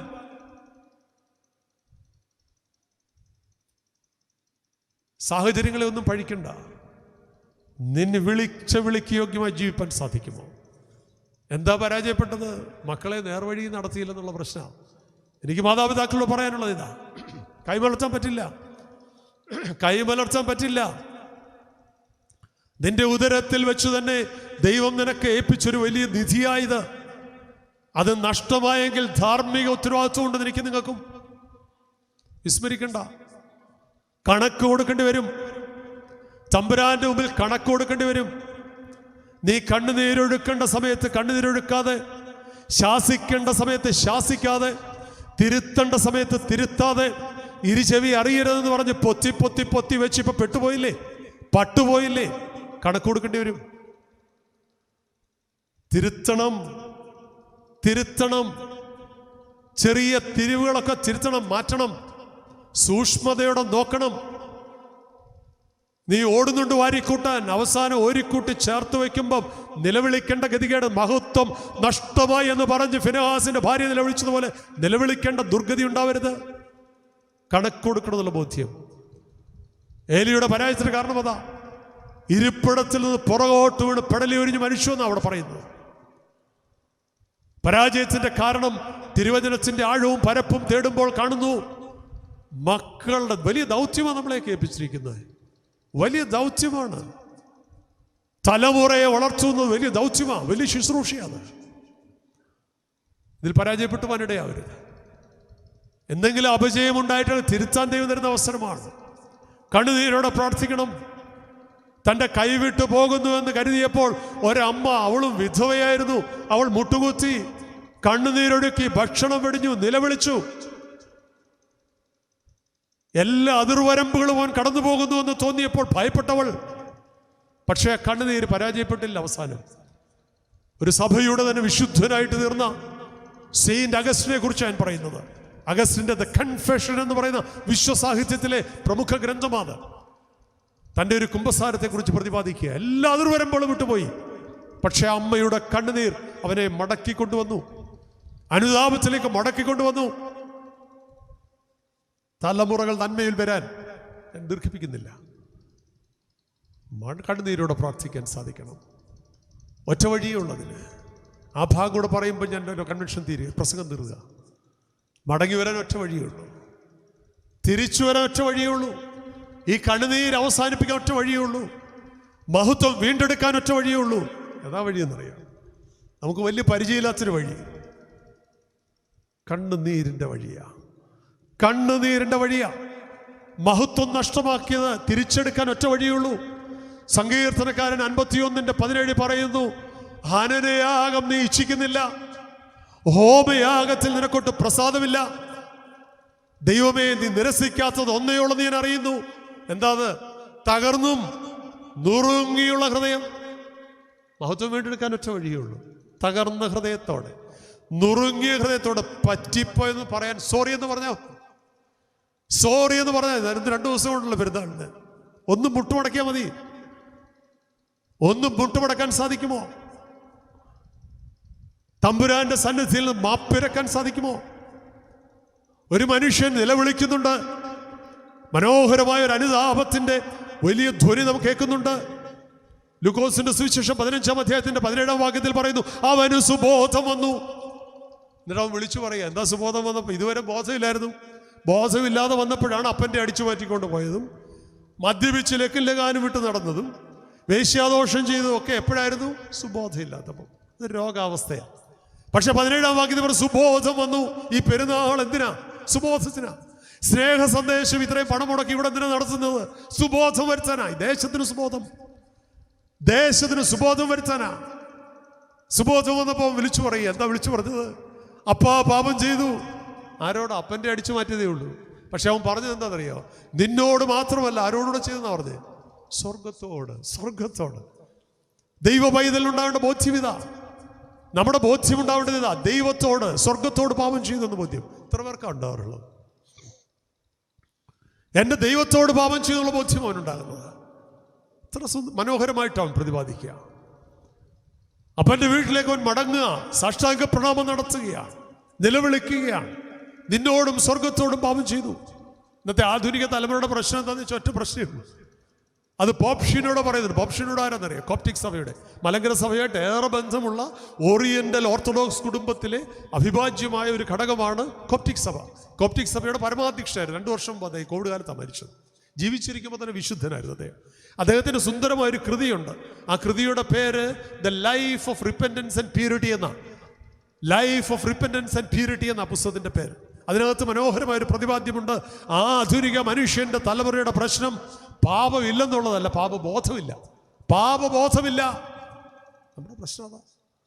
പാപത്തെക്കുറിച്ചൊരു ബോധ്യമില്ല, ചെയ്തു കൂട്ടുന്നതിനെ കുറിച്ചൊരു ബോധ്യമില്ല, അപരാധമാണെന്നൊരു തോന്നലില്ല. പഴിചാരുക തുടങ്ങിയപ്പോൾ അങ്ങനല്ലേ, പഴിചാരലാണ്, എല്ലാം കൊണ്ട് പഴിചാരില്ല. ഞാൻ മദ്യപിച്ചിട്ടുണ്ട്, അതൊരു കമ്പനി സേക്കിന് വേണ്ടി. എത്ര ലളിതമായിട്ടാണ്, എത്ര മനോഹര ഇംഗ്ലീഷുകാരൻ്റെ പദമാണെന്നറിയാം. എത്ര മനോഹരമായിട്ടാണ് പറയുന്നത്, കമ്പനി സേക്കാണ്. പ്രലോഭനത്തിലങ്ങ് പെട്ടുപോയി, ഇത്രയൊന്നും ചിന്തിച്ചില്ല ഭവിഷ്യത്തിനെ കുറിച്ച്. ലളിതവൽക്കരിക്കുകയാണ്, ന്യായീകരിക്കുകയാണ്. ഇവിടെയാണ് യോന വ്യത്യസ്തനാകുന്നത്. പാപം ചെയ്ത്, അപരാധം ചെയ്തു, ദൗത്യത്തിൽ നിന്ന് പിന്മാറിപ്പോയി എന്ന് പറയുമ്പോൾ പറയുക, ഞാനാണെന്ന് വിചാരിച്ചിട്ടുണ്ട്, തമ്പുരാനെ ഈ യോനയുടെ സ്ഥാനം നമ്മളായിരുന്നേ പറയുമോ? അവൻ വിളിച്ചു പറയും, എന്നെ എടുത്തും കടലിലിട്ടിട്ട് ലൈഫ് ബോട്ടും ഒക്കെ കെട്ടിക്കൊണ്ട്, ലൈഫ് ജാക്കറ്റും ഒക്കെ കെട്ടിക്കൊണ്ടാണ് യോന നിന്ന്. ഒന്നുമല്ല, എടുത്തിട്ടോളാൻ പറയാം. പ്രായശ്ചിത്തം ചെയ്യാൻ തയ്യാറാകുക. തെറ്റിപ്പോയെന്ന ബോധ്യം, വിളിക്കനുസരിച്ചല്ല ജീവിക്കുന്നുള്ള ബോധ്യം ഉണ്ടാകുകയാണ്. നമുക്ക് ബോധ്യമുണ്ട്, ദൈവം എന്നെ നിങ്ങളെ ഈ ഭൂമുഖത്താക്കിയിരിക്കുന്ന ദൈവ ലക്ഷ്യത്തോടെയാണ്. അനേക രാജ്യങ്ങളുടെ അപജയത്തിന് കാരണം ഈ ദൈവ സാന്നിധ്യം നഷ്ടപ്പെടുത്തിയതാണ്. യുഎസിലും UK-യിലൊക്കെ ശുശ്രൂഷിക്കാൻ ഭാഗ്യം കിട്ടിയിട്ടുണ്ട്. അവിടെ കറൻസി പോലും ഇൻ ഗോഡ് വി ട്രസ്റ്റ് എന്നൊക്കെ എഴുതി വെച്ചിട്ടുണ്ട്. ഇന്ന് അതൊക്കെ എടുത്ത് മാറ്റിയിരിക്കുക, ഇൻ ഗോഡ് വി ട്രസ്റ്റ് ഒക്കെ മാറ്റുക. ക്രിസ്മസ് സീസൺ ഒന്നുമല്ല, സീസൺ ഗ്രീറ്റിംഗ്സേ പറയുള്ളൂ. ക്രിസ്മസ് ഗ്രീറ്റിംഗ്സ് പോലും അമേരിക്ക പറയില്ല ഇപ്പോഴും. സീസൺസ് ഗ്രീറ്റിംഗ്സ്, ക്രിസ്തു ഒക്കെ മാറ്റി വെച്ചേക്കുക. ദൈവവിശ്വാസം നഷ്ടപ്പെട്ടിരിക്കുക, തകർച്ചയുണ്ടാകുകയാണ് നിലത്ത്. എൻ്റെ വാക്കുകൾ നിർത്തുകയാണ്. മടങ്ങി വരാൻ സാധിക്കുമോ? തിരിച്ചു വരാൻ, കണ്ണുനീരിൻ്റെ വഴിയിലേക്ക് തിരിച്ചു വരാൻ സാധിക്കുമോ? ശിമോന്റെ ഭവനത്തിൽ മനോഹരമായി വിരുന്നൊരുക്കിയപ്പോൾ ആരും അറിയാതെ ഏതോ വാതിലൂടെ ഒരുത്തി കടന്നു വന്നു. പുറകിലിരിക്കുക, കരയുകയാണ്, നിലവിളിക്കുകയാണ്. അപ്പുറത്ത് 2-3 ഇരുന്ന് പിറുവിറുക്കുക. എന്താ പിറുവിറുത്തെന്നറിയാം? തമ്പുരാനെ, നീ വലിയ പ്രവാചകനും ഒക്കെ ദീർഘവീക്ഷണവും ദൃശ്യമൊക്കെ ഉള്ള ആളല്ലേ, ഈ പുറകിലിരുന്ന് ഈ വലിയ നാട്യമൊക്കെ കാട്ടുന്ന എവള് എങ്ങനെയുള്ളവളാണെന്ന് നീ അറിഞ്ഞിരുന്നെങ്കിൽ ആ പുറംകാല് പുറക്കി ഒറ്റൊരെണ്ണം കൊടുക്കത്തില്ലായിരുന്നു ഇല്ലേ? നമ്മൾ പള്ളി വരുന്നു, അവിടെ നെളിഞ്ഞോടെ നിപ്പ് കണ്ടില്ലേ, കയ്യിലിരിപ്പ് എനിക്കറിയില്ലയോ അല്ലേ? നമ്മൾ പരീക്ഷൻ്റെ കൂട്ടാണ് പലപ്പോഴും. പഴിചാരുക മറ്റുള്ളവർ. അച്ഛൻ പറഞ്ഞില്ലേ, മറ്റുള്ളവരുടെ കുറ്റമൊക്കെ എത്ര കൃത്യമായിട്ട് നമുക്കറിയാം. മറ്റുള്ളവൻ്റെ അപരാധമൊക്കെ അക്ക വിട്ടെണ്ണി 4 പേരോട് പറയുമ്പോഴത്തേക്ക് അതിൻ്റെ ഒരു സുഖമെന്ന് പറഞ്ഞാൽ രാത്രി എന്ത് സുഖമായിട്ട് ഉറങ്ങാൻ പറ്റുന്നത്, എന്ത് സുഖമായിട്ട്. നമുക്ക് സന്തോഷമാണ്. നിന്റെ കുറ്റം നീ അറിയുന്നുണ്ടോ? അവൾ നിലവിളിക്കുക. തമ്പുരാൻ്റെ കാലയിലൊരു നനവ്. വെളി നോക്കിയിട്ട് കുഴപ്പമൊന്നുമില്ല, കൂരയൊന്നും ചോരുന്നതല്ല. നോക്കിയപ്പോഴാണ് ധാരധാരയായിട്ട് കണ്ണുനീരൊഴുക്കുക. പെറുപുറത്തവരോട് പറഞ്ഞ കാര്യമുണ്ട്. എന്താ പറഞ്ഞെന്നറിയാം? അനേകമായിരിക്കുന്ന അവളുടെ പാപങ്ങൾ എങ്ങനെ മോചിച്ചു എന്നാ പറഞ്ഞത്? പിയേഴ്സ് സോപ്പിട്ട് കഴിയാണോ? കണ്ണുനീര് കൊണ്ട് കഴുകി അവൾ വെടിപ്പാക്കിയിരിക്കുന്നു. കണ്ണുനീര് കൊണ്ട് കഴുകി, കണ്ണുനീരാണ് തമ്പുരാൻ സ്വീകരിക്കുന്നത്. തകർന്നു തുടങ്ങിയ ഹൃദയമാണ് തമ്പുരാൻ സ്വീകരിക്കുന്നത്. ഒരുപാട് തുള്ളി കണ്ണുനീരൊഴുക്കിയിട്ട് എഴുന്നേക്കാൻ സാധിക്കും നമുക്ക്. തമ്പുരാന്റെ സന്നിധിയിൽ എൻ്റെ പാപത്തെക്കുറിച്ചുള്ള ബോധ്യത്തോടെ ഒരു തുള്ളി കണ്ണുനീരൊഴുക്കാൻ സാധിക്കുമോ?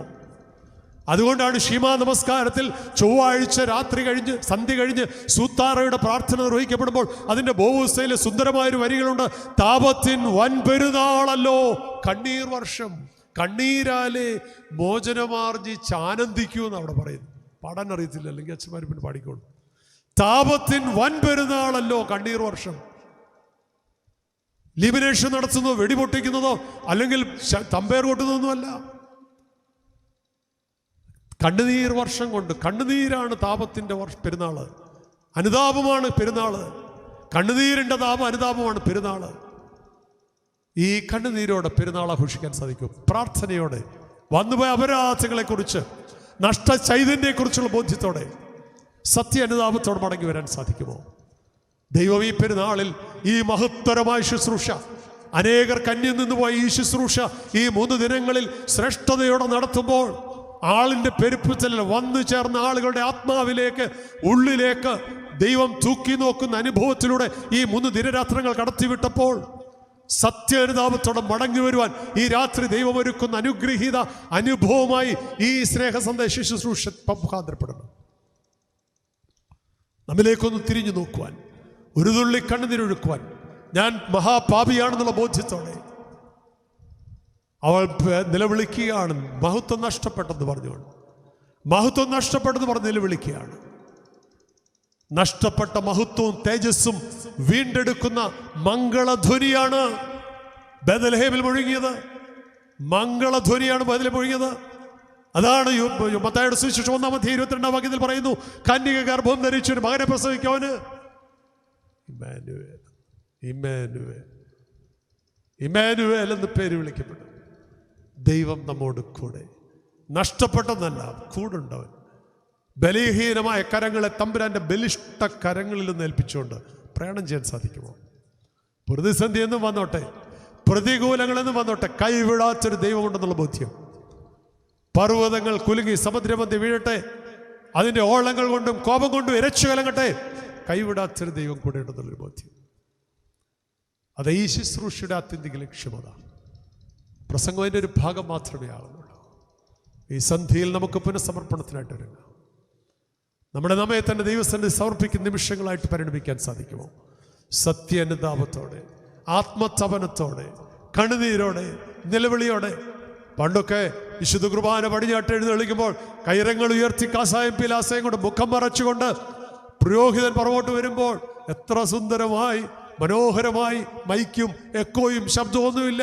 പുരോഹിതൻ നിലവിളിച്ചു പറയും, തമ്പുരാനെ ഇത് ശിക്ഷയ്ക്കും പ്രതികാരത്തിനുമാകരുത് എന്ന് പറയുമ്പോൾ, തമ്പുരാനെ അപ്പൻ്റെ തോളിലിരുന്നപ്പോൾ കേട്ടൊരു ശബ്ദം ഇപ്പോഴും വല്ലപ്പോഴും മുഴങ്ങാറുണ്ട്. നെഞ്ചത്തൊറ്റ അടിയാണ് അപ്പച്ചനും അമ്മച്ചുമാരും ഒക്കെ പറയുന്നുണ്ട്. തമ്പുരാനെ ഇത് ശിക്ഷയ്ക്കും പ്രതികാരത്തിനുമാകരുതേ. കണ്ണുനീരോടെ നിലവിളിച്ചൊരു സംഭവം, നിലവിളിച്ചൊരു മാതാപിതാക്കൾ. ഇന്ന് ആ ജോലിയൊക്കെ ഓർഗനും അല്ലെങ്കിൽ മൈക്കിൻ്റെ സിസ്റ്റവും ഒക്കെ ഏറ്റെടുത്തിരിക്കുക. ഈ എക്കോ അച്ഛന്മാർക്കും നല്ല സ്ലെയർ ഇട്ട് തരും, നിങ്ങൾക്കുമായിട്ട് അവർ സഹായിക്കുന്നുണ്ട്.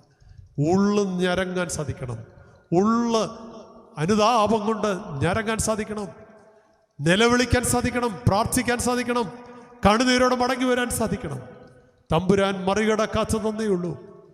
തകർന്ന ഹൃദയത്തോടെ, നുറുങ്ങിയ ഹൃദയത്തോടെ, നിന്റെ ആത്മാവിനെ എടുത്തു കളയരുതെന്ന് ദാവീദ് പ്രാർത്ഥിച്ചതുപോലെ പ്രാർത്ഥിക്കാൻ സാധിക്കുമോ? തെറ്റിപ്പോയെന്ന് പറയാൻ സാധിക്കുമോ? ഒരു മടങ്ങി വരെയുള്ള വിളിയാണ് ഈ യാത്ര. നമുക്ക് എവിടെയാണ് തുടങ്ങിയത് യാത്ര? കാബോദിൽ തുടങ്ങിയ യാത്രയാണ്. കാബോദ് എന്ന വാക്ക് നഷ്ടപ്പെട്ടു, മഹത്വം എന്ന് പറഞ്ഞുകൊണ്ട് തുടങ്ങിയതാണ്. എവിടെ ചെന്ന എത്തിയിരിക്കുന്ന യാത്ര? ഇമ്മാനുവേലിലാണ് എത്തിയിരിക്കുന്നത്. മഹത്വം വീണ്ടെടുത്തിരിക്കുന്നു, തേജസ് വീണ്ടെടുത്തിരിക്കുന്നു. ദൈവം നമ്മോട് കൂടെയുണ്ടെന്നുള്ള ബോധ്യം അവൻ്റെ കരങ്ങളിൽ പിടിച്ചുകൊണ്ട് നമുക്ക് പ്രയാണം ചെയ്യാൻ സാധിക്കുമോ? ആ ക്രിസ്തുവിൻ്റെ പാതയിലൂടെ ചരിപ്പാൻ സാധിക്കുമോ? അവൻ കാട്ടിത്തന്ന മാർഗത്തിലൂടെ യാത്ര ചെയ്യാൻ സാധിക്കുമോ? തമ്പുരാൻ സഞ്ചരിച്ചത് ഇതാ. ഐഹിക ലോകയാത്രയിൽ പ്രത്യേകിച്ച് ലൂക്കോസിന്റെ എബ്രായ ലേഖനം 5-ാം അധ്യായം 7-ാം വാക്യത്തിൽ പറയുന്നുണ്ട്, ഇഹലോക ജീവിതത്തിൽ അവൻ കണ്ണുനീരോടും നിലവിളിയോടും കൂടി മരണത്തിൽ നിന്ന് വിടുവിക്കുന്ന ദൈവത്തിൻ്റെ സന്നിധിയിൽ പ്രാർത്ഥിച്ചു എന്ന് സൂചിപ്പിക്കുന്നുണ്ട്. നമ്മുടെ വിടുതലിന് വേണ്ടി ദൈവസന്നിധിയിൽ മധ്യസ്ഥമാനയ്ക്കുന്ന ഏകമധ്യസ്ഥനായ ക്രിസ്തുവിനെ നമ്മോടെ കാണുന്നുണ്ട്. പരിമലത്തിരുമേനി നമുക്ക് വേണ്ടി മധ്യസ്ഥ അണയ്ക്കുന്നുണ്ട്. വിശുദ്ധന്മാർ, സഹോദരന്മാർ നമുക്ക് വേണ്ടി പ്രാർത്ഥിക്കുന്നുണ്ട്. ഇവിടെ ചോദ്യം ഇതാണ്, നിനക്ക് മനസ്സുണ്ടോ? കുഷ്ഠരോഗിയോട് തമ്പുരാൻ ചോദിച്ച ചോദ്യം നമ്മളോട് ചോദിക്കുക, കുഞ്ഞെ നിനക്ക് മനസ്സുണ്ടോ? നിനക്ക് മനസ്സുണ്ടോ ശുദ്ധനാകാൻ? നിന്റെ ഉത്തരം എന്തായിരിക്കും? ഈ രാത്രി ഇവിടുന്ന് മടങ്ങുന്നതിന് മുമ്പ് ദൈവസന്നിധിയിൽ ഈ ചോദ്യത്തിന് ഉത്തരം കണ്ടെത്താൻ സാധിക്കുമോ? നീ നെടുവേർപ്പിൻ്റെ, ദീനരോധനത്തിൻ്റെ, മുറവിളിയുടെ ശബ്ദത്തിനപ്പുറമായി മംഗളധ്വനിയിലേക്ക് തീർത്ഥാടനം ചെയ്യാൻ ആഗ്രഹിക്കുന്നെങ്കിൽ, നഷ്ടപ്പെട്ട തേജസ് വീണ്ടെടുക്കുവാൻ ആഗ്രഹിക്കുന്നെങ്കിൽ, ഈ പെരുന്നാൾ അതിനാണെന്നുള്ള ബോധ്യത്തോടെ ഈ തേജസ്സും മഹത്വവും വീണ്ടെടുക്കുവാൻ നീ കൊടുക്കേണ്ട ഒരു ഉത്തരമുണ്ട് ചോദ്യത്തിന്. നിന്നെ തൂക്കി നോക്കുന്ന ഹൃദയങ്ങളെ, പ്രവർത്തികളെ, വാക്കുകളെ, ചിന്തകളെ, ജീവിതത്തെ, കർമ്മങ്ങളെ സൂക്ഷിക്കുന്ന ദൈവത്തിൻ്റെ മുമ്പിൽ നിന്നോടൊരു ചോദ്യം ചോദിക്കുന്നു. വളരെ ഹൃദ്യമായി, തമ്പുരാൻ വളരെ ഹൃദ്യമായി, പണ്ട് കടൽ തീരത്ത് വെച്ച് അർദ്ധനഗ്നനായി നിൽക്കുന്ന, ഭയന്ന് വിറച്ചു വിറുങ്ങലിച്ചു നിൽക്കുന്ന, ശൂന്യനായി നിൽക്കുന്ന മനുഷ്യൻ്റെ മുമ്പിൽ ചോദിച്ചൊരു ചോദ്യം, കുഞ്ഞെ എന്നെ സ്നേഹിക്കുന്നുണ്ടോ? കുഷ്ഠരോഗിയോട് വീണ്ടും അവൻ ചോദിച്ചു, നിനക്ക് മനസ്സുണ്ടോ ശുദ്ധനാകാൻ? അതെ, വിശുദ്ധിയിലേക്ക്, അനുതാപത്തിൻ്റെ വഴിയാണ് വിശുദ്ധിയിലേക്കുള്ള വഴി, മാനസാന്തരത്തിൻ്റെ വഴിയാണ് വിശുദ്ധിയിലേക്കുള്ള വഴി. ഈ പെരുന്നാൾ ആ മംഗളധ്വനിയിലേക്ക്, ആ വിശുദ്ധി, നീ നിന്നെ തന്നെ ശുദ്ധീകരിക്കുമ്പോൾ നിന്റെ ഉള്ളിൽ ഇമ്മാനുവേൽ വരും, നിന്റെ ഉള്ളിലേക്ക് അവൻ വരും, നിന്റെ ഉള്ളിൽ അവൻ പാർക്കും. അതേ, ഈ തിരുശക്തങ്ങളെ വിശുദ്ധിയോട് അനുഭവിച്ചുകൊണ്ട്. അതുകൊണ്ടാണ് പൗലോസ് അപ്പോസ്തലൻ നമ്മെ വീണ്ടും ഓർമ്മപ്പെടുത്തുന്നുണ്ട്. 1 കൊരിന്ത്യർ ലേഖനം 11 അധ്യായത്തിന്റെ 27 വാക്യത്തിൽ പറയുന്നു, തന്നെത്താൻ ശോധന ചെയ്തിട്ട് വേണം. എന്തിന്? അപ്പം തിന്നാനും പാനപാത്രം കുടിക്കാനും. ഇല്ലെങ്കിൽ നീ തിന്നുകയും കുടിക്കുകയും ചെയ്യും. എന്താ തിന്നുകയും കുടിക്കുകയും ചെയ്യുന്നത് അവിടെ പറയുന്നത്? ശിക്ഷാവിധി തിന്നുകയും കുടിക്കുകയും ചെയ്യായിരിക്കും. ഈ പെരുന്നാളിലും ഞാൻ ശിക്ഷാവിധി തിന്നുകയും കുടിക്കുകയും ചെയ്യാൻ ഇടയാവല്ലേ? ശിക്ഷാവിധി തിന്നുകയും ചെയ്യും കുടിക്കുകയും ചെയ്യാൻ ഇടയാവല്ലേ? നീ എൻ്റെ ഉള്ളിലേക്ക്, ഇമ്മാനുവേൽ ഉള്ളിലേക്ക് വരട്ടെ. ഇക്കാബോധല്ല, നഷ്ടപ്പെട്ട ജീവിതത്തിൻ്റെ അനുഭവത്തിൽ നിന്ന് വീണ്ടെടുത്ത ക്രിസ്തു നിന്നെ വീണ്ടെടുക്കുവാൻ കരം നീട്ടുന്നു. ശുദ്ധനാകാൻ മനസ്സുണ്ടോ? അവൻ്റെ കരങ്ങളിൽ നമുക്ക് മുറുകെ പിടിക്കാം. തമ്പുരാൻ്റെ പാതകളിലൂടെ നമുക്ക് ചരിക്കാം. അവൻ്റെ ഹിതാനുവർത്തികളായി തീരാം. ഈ മഹത്തരമായ ശുശ്രൂഷ, സ്നേഹസന്ദേശത്തിൻ്റെ സുന്ദരമായ ശുശ്രൂഷ നിങ്ങൾ ഏറ്റെടുത്തതിലെ ദൈവത്തെ മഹത്വപ്പെടുത്തുക. അതിൻ്റെ ഭാഗമാകാൻ എനിക്ക് ഭാഗ്യം ലഭിച്ചതോർ ദൈവത്തെ മഹത്വപ്പെടുത്തുക. എനിക്ക് ഈ ഇടവകയിൽ വലിയ താല്പര്യം, പ്രത്യേകിച്ച് ഞാൻ പറഞ്ഞല്ലോ, കുര്യാക്കോസിനോട് നല്ല ബന്ധവും, പ്രത്യേകിച്ച് എൻ്റെ ഇടവകയിലും എൻ്റെ ഭദ്രാസനത്തിൽ ശുശ്രൂഷിക്കുന്ന ഒരു ശ്രേഷ്ഠനായ വൈദികൻ ഈ ഇടവകയിലുണ്ട്, വന്ദ്യനായ മാത്യു എബ്രഹാം കാരകലച്ച്. എനിക്ക് നല്ല സഹോദരനാണ്. അപ്പോൾ ആ നിലയിലൊക്കെ ഈ പ്രദേശവുമായിട്ടും ഈ പള്ളിയുമായിട്ടും, പ്രത്യേകിച്ച് യേശുശരീരനായ നമ്മുടെ സഭാ സെക്രട്ടറി ആയിരുന്ന സാറിൻ്റെ ഇന്ന് വടക്കത്തിന് ഞാൻ പള്ളിയിൽ വന്നില്ല, വീട്ടിൽ വന്നിച്ചു, അലക്സാണ്ടർ സാർ. ഇവരെയൊക്കെ ഞാൻ ഓർക്കും ഈ ഇടവകയിൽ. തീർച്ചയായിട്ടും നമ്മുടെ ജീവിതങ്ങളിലേക്ക് തിരിഞ്ഞു നോക്കുവാൻ തീർത്ഥാടനം എവിടെ നിന്ന് എവിടേക്കാണെന്ന് പറഞ്ഞത്? ഇക്കാബോദിൽ നിന്ന് ഇമ്മാനുവേലിലേക്കാണ് നാം നിൽക്കുന്നത്. വീണ്ടും മടങ്ങിപ്പോകുന്നത് ഇമ്മാനുവേലിൻ്റെ അനുഭവത്തിലല്ലെങ്കിൽ നമുക്ക് ഈ ശുശ്രൂഷ അനുഗ്രഹം ആയില്ല എന്ന് തോന്നേണ്ടി വരും. അത് അനുഗ്രഹമായി എന്നെനിക്ക് ഉറപ്പാണ്. നമുക്ക് ഇമ്മാനുവേലിനെ കരങ്ങളിൽ പിടിച്ചുകൊണ്ട്, അവനെ ഉള്ളിൽ ആവാഹിച്ചുകൊണ്ട് അനുദിന ജീവിതത്തിൽ അവൻ്റെ സഹയാത്രികരായി തീരുവാൻ പരിശുദ്ധ ബലഹീനനെയും എൻ്റെ ശുശ്രൂഷയും നിങ്ങളെയും നിങ്ങളുടെ കുടുംബങ്ങളെയും നിങ്ങളുടെ അനുഗ്രഹീത ജീവിതാനുഭവങ്ങളെയും ദൈവം ശുദ്ധീകരിക്കട്ടെ, ശക്തീകരിക്കട്ടെ, പ്രാപ്തരാക്കട്ടെ എന്ന പ്രാർത്ഥനയോട് ഈ ശുശ്രൂഷകൾക്കെല്ലാം അനുഗ്രഹങ്ങൾ അവസരമൊരുക്കിയ പിതാക്കന്മാരുടെ നന്ദി അറിയിച്ചുകൊണ്ട് വാക്ക് നിർത്തുന്നു. ദൈവം നമ്മെ വാഴ്ത്തിയനെ.